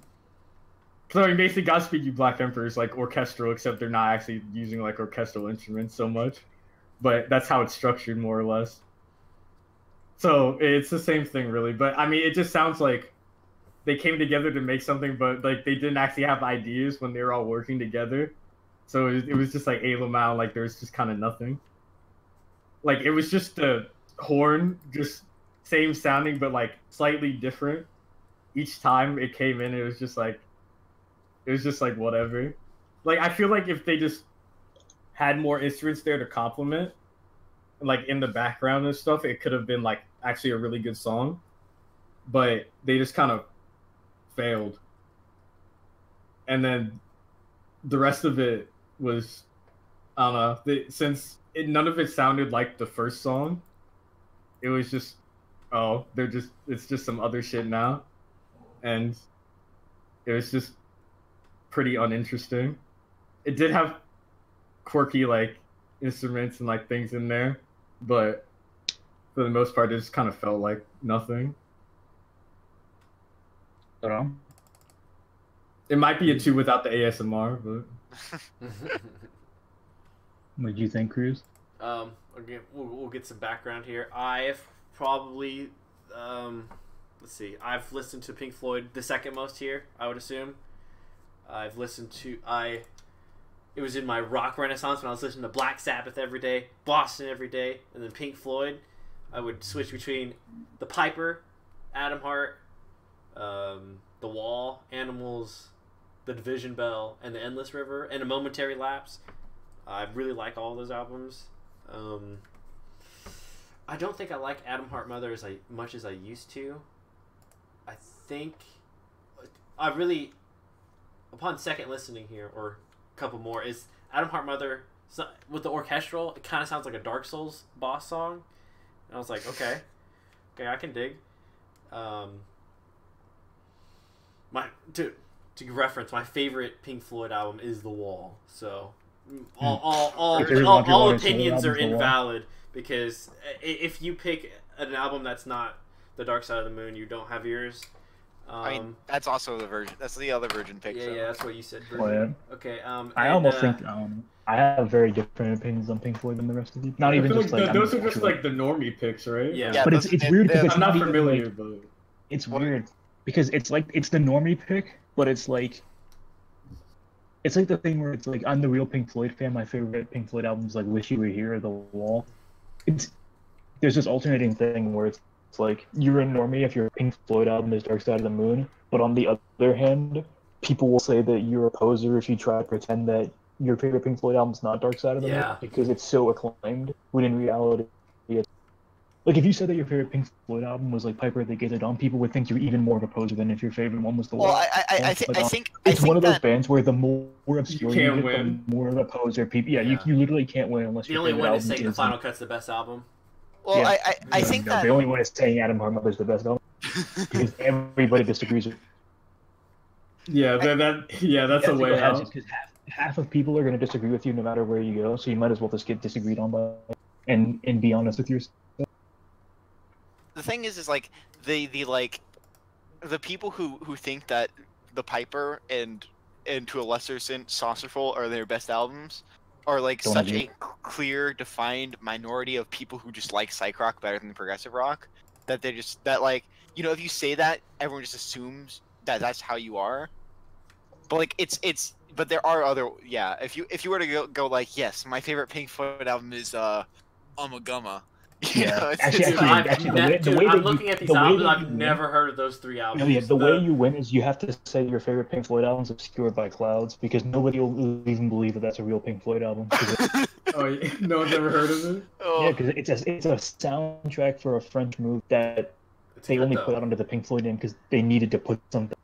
I think it's a French movie. It's some kind of foreign movie. Yeah. They had to fulfill their quota. Same thing with though. more. Yeah, it's not bad. I like when people listen But to nobody will believe that that album came out while they were recording Dark Side of the Moon. Everybody's like, what the fuck do you mean? The album before that was metal. And there's what, 2 albums before I've that never heard of one? metal either, so. The last, what I was saying before about the cohesion is that the last song on Metal is a song called Echoes, which is the last side of the album. I think it's 23 minutes. Mm-hmm. Opus, like the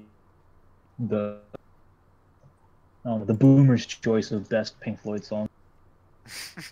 Listen to the albums. Listen to more than 2 Pink Floyd, and then you listen to Echoes. It's like, okay, well, this is like this is ground zero for everything Pink Floyd did after this was Echoes, more or less. He was in that very famous concert movie they did in Pompeii, etc. All right, so now that you understand the fandom and culture around Pink Floyd, I would have to say Summer of '68 slaps. I really like hearing someone pouring a bowl of cereal, but I don't like hearing them eat it. So I as long as I don't hear him eat it, the rest of the song's fine. I don't remember Fat Old Son and If, but Atom Heart Mother's ridiculous, and I'm a big fan of long songs. Oh yeah. Yeah, I'm the guy who listens to long songs, so you don't have to. It would make it on the radio if you were allowed to Yeah. play it. Yeah, if I could play it, it would make it on the radio. Oh, you can't play it. No, because they've had hits. They had one or two and songs gold that albums. I'm pretty sure Dark Side of the Moon is on- one of the best-selling albums of all time. So yeah, it was on the top 100 for I think 700 something weeks or yeah, I a can't few do weeks. that. Oh, when I get my specialty show, I can, because it's within 2 years instead of all time, and then haven't had an album since 14. So then I can play it. Worry about that again.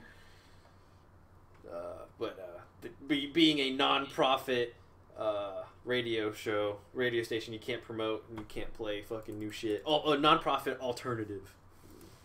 So, new shit or popular shit of any time period. So it's just really unlucky because this shit has length. It's got girth. And I need some more girthy songs like Dope Smoker. Shout out Girth. Hell yeah. Shout out Dope Smoker. Hell yeah. But I like the picture. I fucking dig it.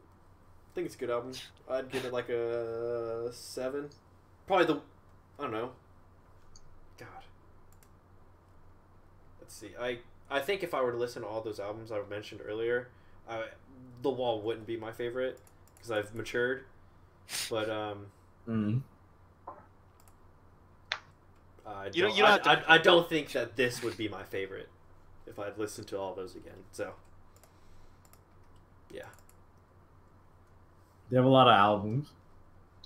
And one way for me to explain too is that, like, one of the reasons this is my favorite Pink Floyd album is the fact that this is like actually a band, because it's like the more you learn about Pink Floyd, the more you realize like the process and story and the whole situation around like all the shit they did in the 70s, and you realize that it was half the band wanted to do one thing and half the band wanted to do another, and then it was one person in the band wanted to do one thing, everybody else wanted to do something different. And it's like this is one of the last Pink Floyd before the band broke up and then came back together where they actually played as a band, because you get to a point where it's like they're just people playing somebody else's song. Like one person in the band writes all the stuff and then they just play it because they have to. But this was like Rick Wright and Nick Mason, the keyboardist and drummer. Like if you ask somebody to name the members of Pink Floyd, one of those two is getting left out because people don't fucking know about them, because it was just he's the drummer from Pink Floyd because he played drums on Money and Time and Wish You. He didn't play drums on Wish You Were Here, I don't think, actually. I don't think that song's got drums in it, really. They break up after The Wall. Seems like that's a 4-year gap. They broke up after the final.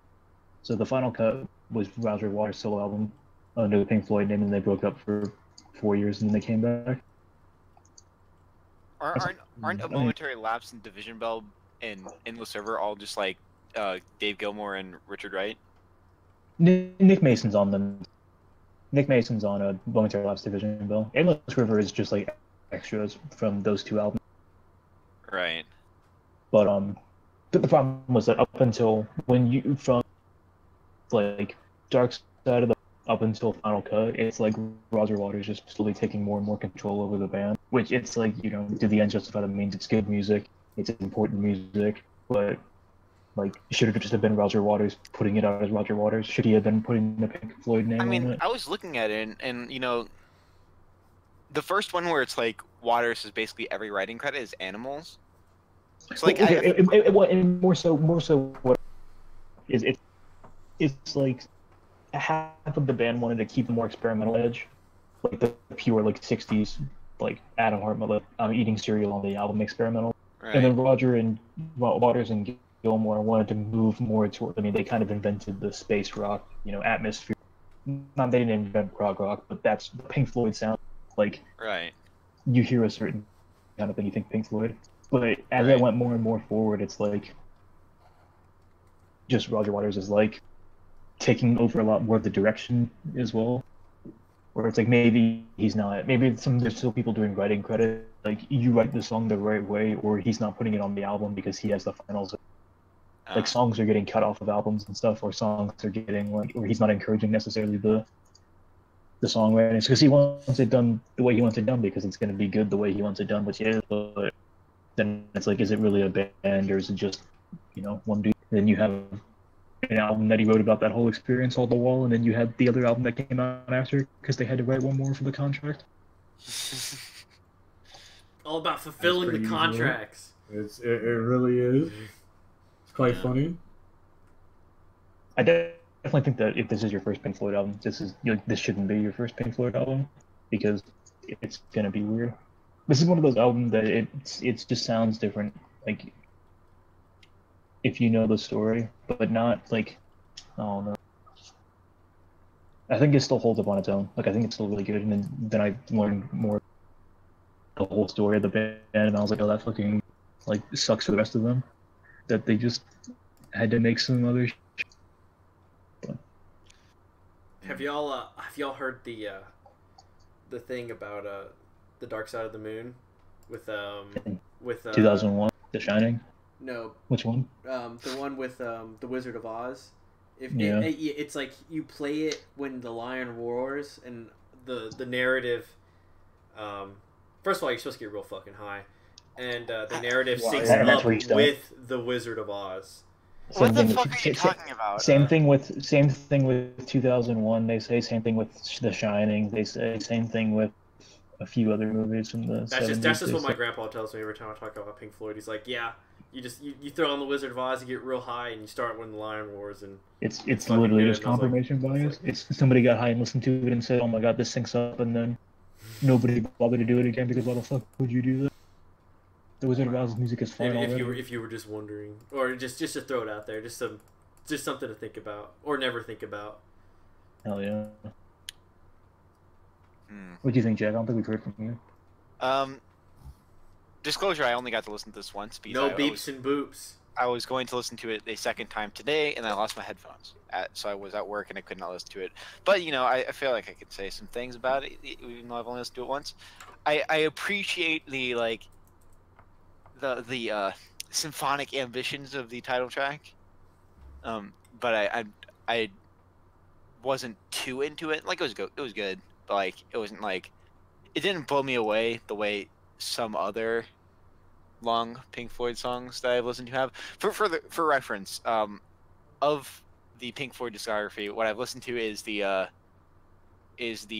listened to Dark Side, Which You Hear, Animals, The Wall, and Piper. I only listen to Piper because all the psych fags on Mew are always like, oh, it's better than every other Pink Floyd thing, and I listen to them like, okay, no. It's not really that good. It's okay.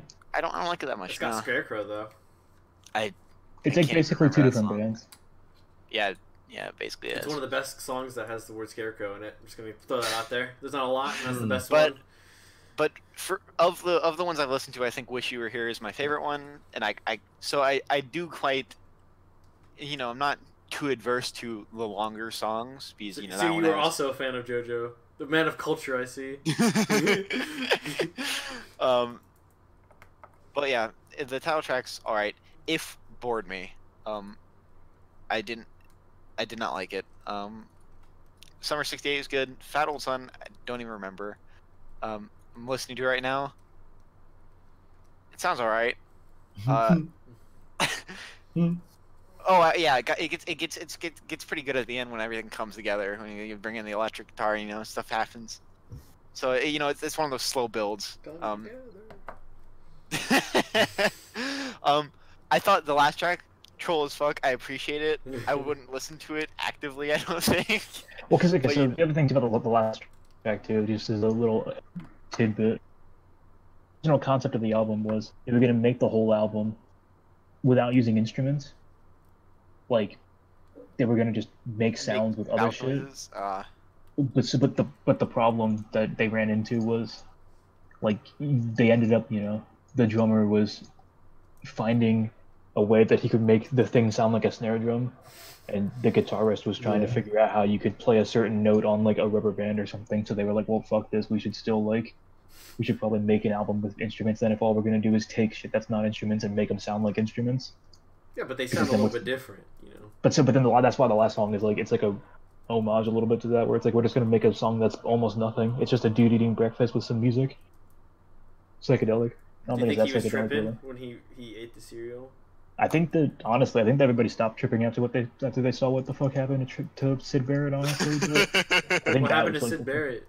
Sid Barrett took so much LSD that his brain melted, and he was functionally useless from the time he was like, from Piper at the Gates of Dawn until he died in like 2003 or something.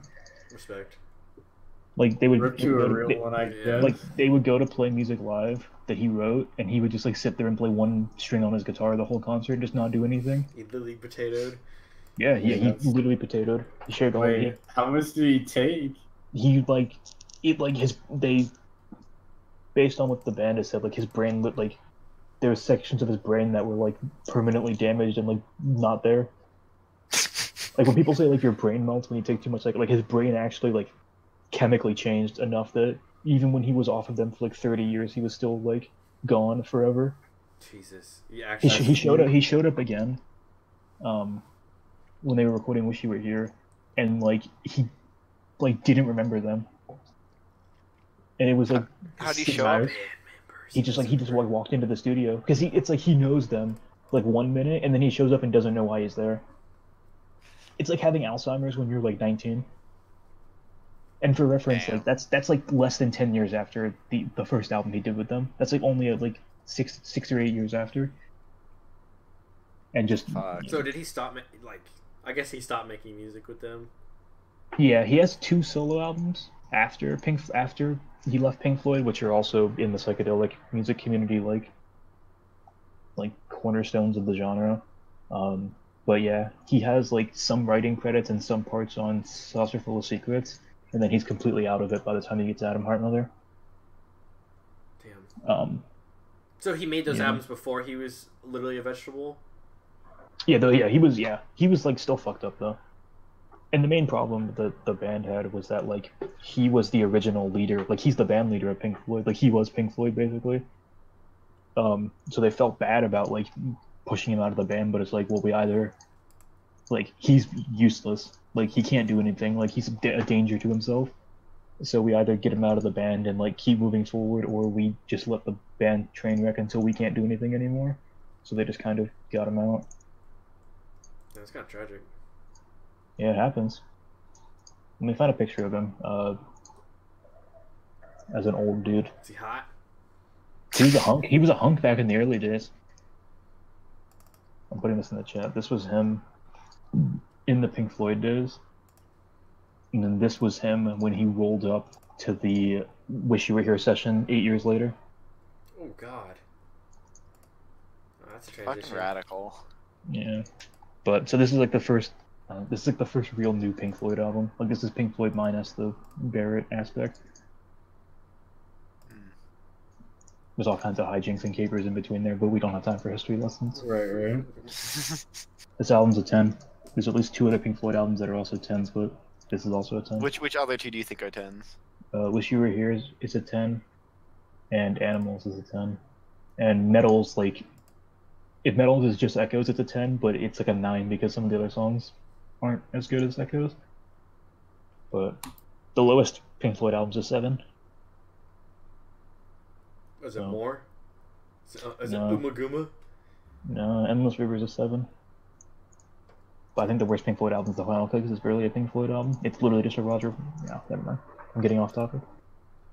Pink Floyd makes really good music. If you like one album, you'll like at least 3 other ones. If you like some of the obscure shit, you'll like it all. Listen to Pink Floyd. Kill your heroes, be gay, do crime. That's what Sid Barrett would say in his day and age. Yeah. The second Sid Barrett picture is actually it's Britney, bitch. Like. Yeah. Leave Britney Oh! alone. Yeah. I did a report on Sid Barrett when I took psychology class in the 10th grade for Miss Perky's class. What do you think about it? Yeah. Besides Well, being I a passed the bitch class. all the time? I passed the class. She was pregnant. Yeah, All that's right, why you passed. Now we move on to the stats. Oh, yeah. Let's all For those of you unveil the unaware, Spotify Spotify. stats. So today is December 9th, 2018. This is the Um, Christmas episode. This and is the last episode of the earlier, year. earlier in the week, Spotify released the analytics for each Spotify user's account for the year of 2018, letting you know your how much time you spent listening to your music, what your favorite genres were, top artists, top songs, etc. Which we want to share some of that information with you, just let you guys know what's going on with us. Yeah. Oh, yeah, If this you is have Spotify at home, more of an if you have insight on Spotify at home, personalities. if you have Spotify at home, the website's spotifywrapped.com. and you just let it use your Spotify Data. yeah, it you just just links log it into your right there, account, and then it's like, oh Yeah. yeah, you're good to go. and it'll give you your analytics. So who wants to go Alright. first? Cameron, how you go first? I have to like get to it. No, I don't know Alright, which whoever one. hasn't Well, pulled up. I got my notes. Freedom was not I got informed you. of Alright, this, Jack, so I don't know what you want from let's me. hear how many boops you got. I got you. Okay, so so on the website, my firsts, the first song I listened to in 2018 apparently is "Forget Me Nots" by Patrice Rushin, which is a disco cut. Pretty good. And the first new artist I listened to was apparently 21 Savage. I have not listened to all that much 21 Savage. I don't know what I was listening to, but whatever. How many minutes I spent listening this year? Apparently 39,250, which is 106% more minutes than last year. Talk about overachieving. That's when you started using Spotify Yeah, as your it's main because I music didn't- platform. Yeah, that's probably the reason. The most listened to artist was Arctic Monkeys, who I apparently listened to 40 hours of. That's like yeah. 2 albums. Yeah. My top artists were Arctic Monkeys, Brockhampton. I don't know how that got We're up there. killing it. Jeff Rosenstock, Damn. Breakbot, and Wolfpack. My Oh, top Breakbot, song. do the thing, Jack. Do the thing. No. Put it in my fucking face. Yeah, so my top songs were Hash Trash by Jeff Rosenstock, Hell yeah. Put it in my pocket, put it in my pocket by Wolfpack, Honest Man by Fat Night, Teenagers by My Chemical Romance, and Festival Nice, Song dude. also by Jeff Rosenstock. Hell yeah. My top genres were rock, indie, pop, punk, and dance/electronic, which is inverted stick? Spotify genres are very very broad. Right. So from the playlist, it's those songs and some other ones that are near the top. You got "Every Time" by Boy Pablo. You got "Over and Over and Over" by Jack White. You got some other things. Is that like, the one you learned the riff to, or is yeah. that a different one? Yeah. Okay. I do know the riff to that song, and then there's "Heat" by Brockhampton. There's some other good stuff in there, but apparently my favorite subgenre is modern rock. Oh, yeah. Yeah. Zoomer and- rock. And there are only about 3.5 million listeners who love that type of music as much as I do. Yeah, radical. The oldest song I listened to is "Smokestack Lightning" by Howlin' Wolf, recorded in 1958.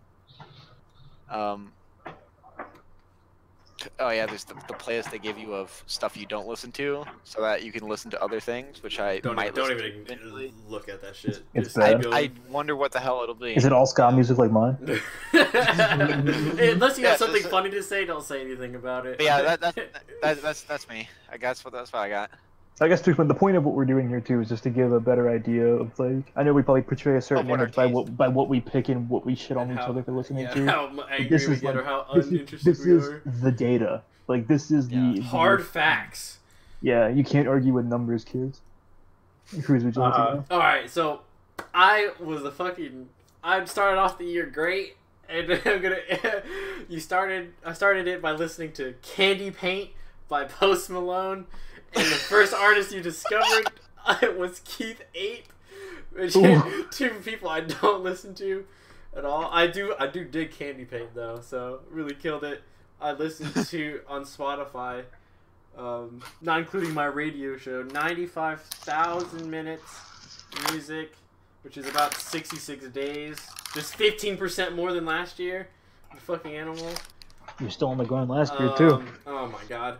So during the summer, I only listened to car seat headrests, and I listened to them for 99 hours. So I know a lot about my boy Will Toledo.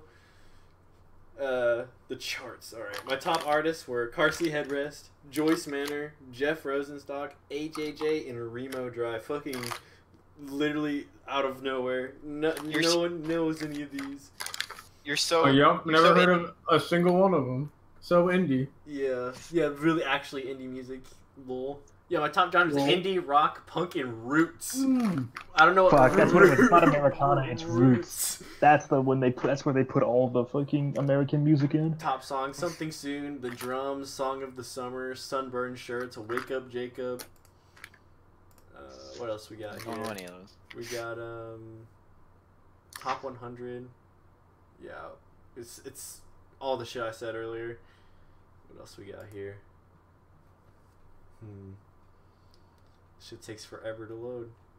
Yeah, I listened to 123% more non-mainstream music than the average listener. The average listener listens to playlists they don't make, so it literally doesn't matter. Oldest song was by Thelonious Monk, 51, called Round Midnight. Was listening to fucking jazz. Hell yeah. Let's see. Yeah, and Taste Breakers doesn't matter. Some weird shit. Some fucking... What was that guy? What was his name? John Cage. Yeah, I got some John Cage. It's a 53-minute song about nothing. And I got that too. Some girl... Neoclassical postmodern. Yeah, some girl composer. yelling, and then, like, sometimes someone hits the xylophone. I fuck with that. Alright. John Cage is like this ultra experimental nigga. Yeah, like avant-garde, experimental, postmodern, classical music. Yeah.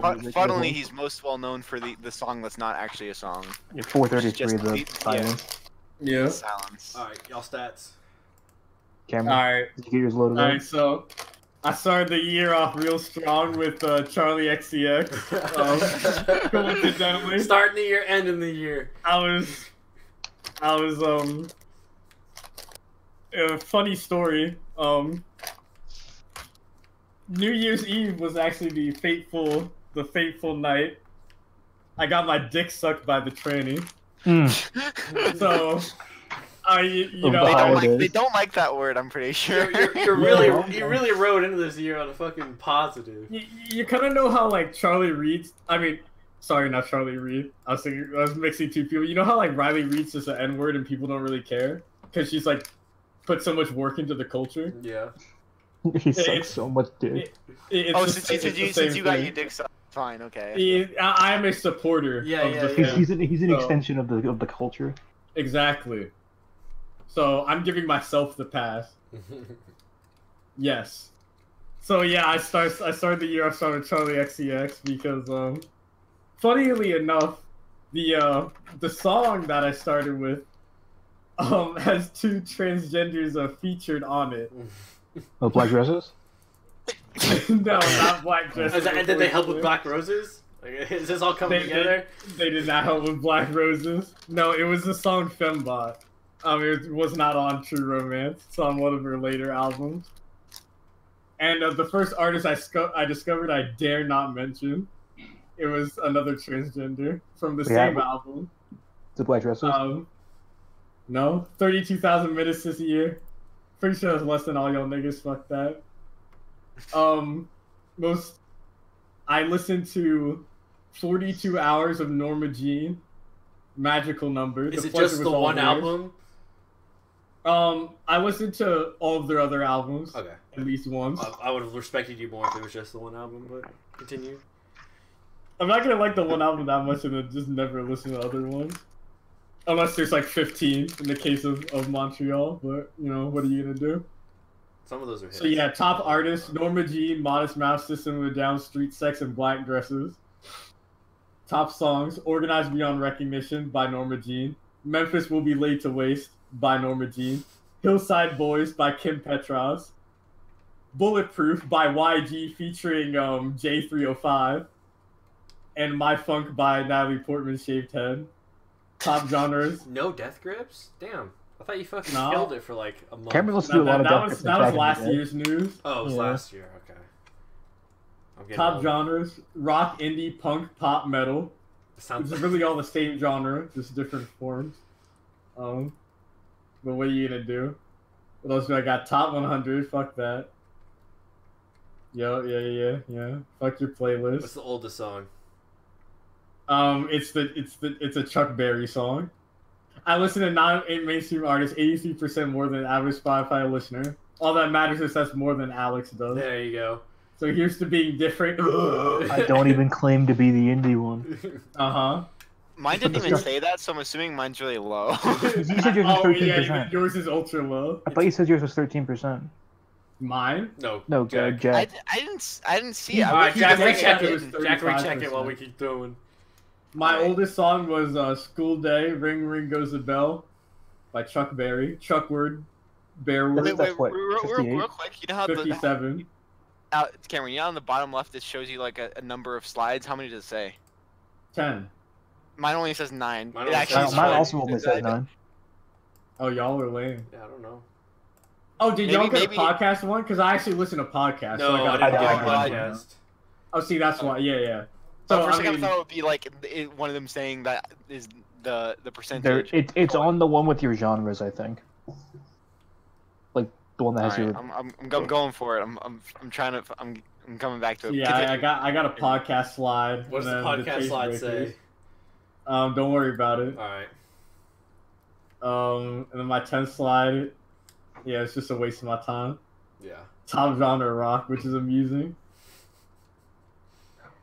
My I started 2018 by listening to In Soft Light by CBDB. Great way to bring in the new year. And apparently the first artist I discovered was Mr. Man. He's on this like dance song I used to listen to when I was in high school, but maybe that was that one. I don't know anything. I don't know if I know anything else by him. If I'm honest. Okay, what do we got next?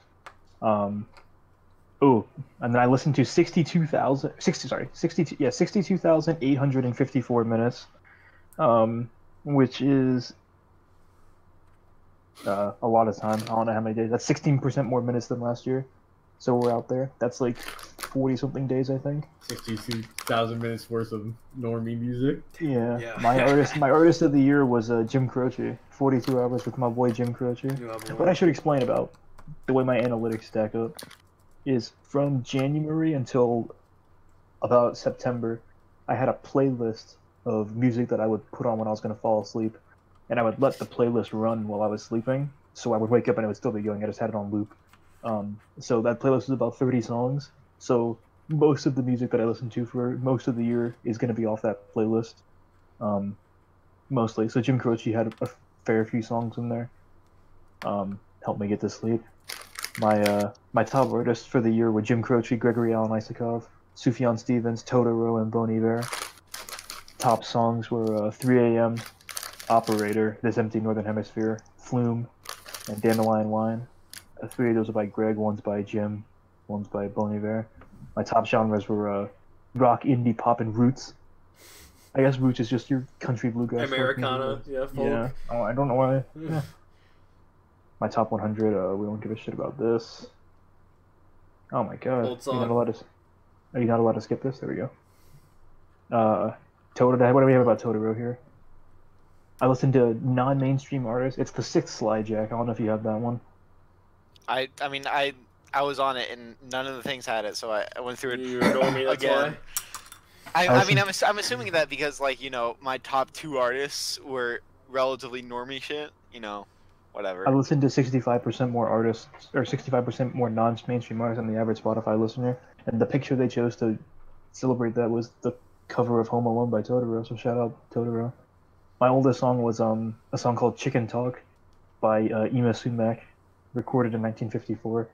She's like a Peruvian, South American kind of like I don't know what the scene's called, but like that kind of like their folk music, but it's like really upbeat. That's from the 50s. I don't mind bossa nova, it's like in that vein. Fuck Taste Breakers because it's all ska music on mine. And yeah, my top songs were 3 AM.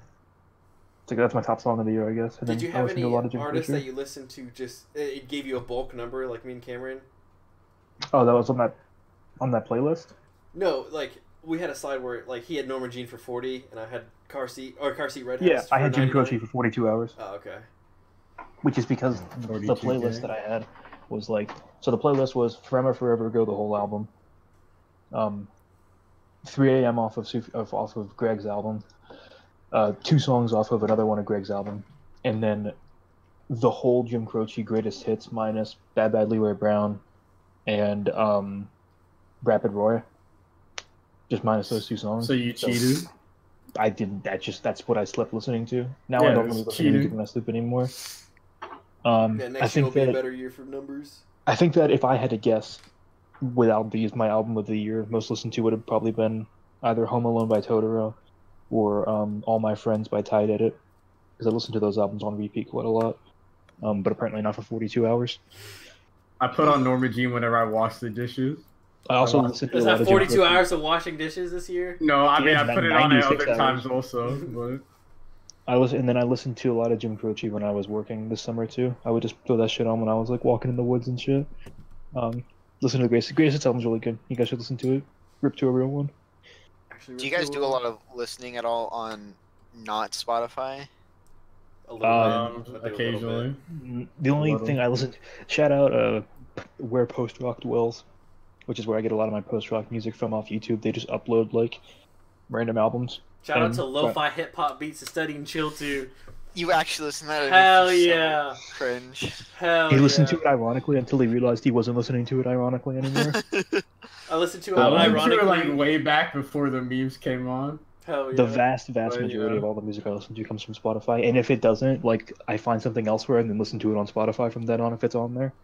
There's very little stuff I listen to that's not available on Spotify.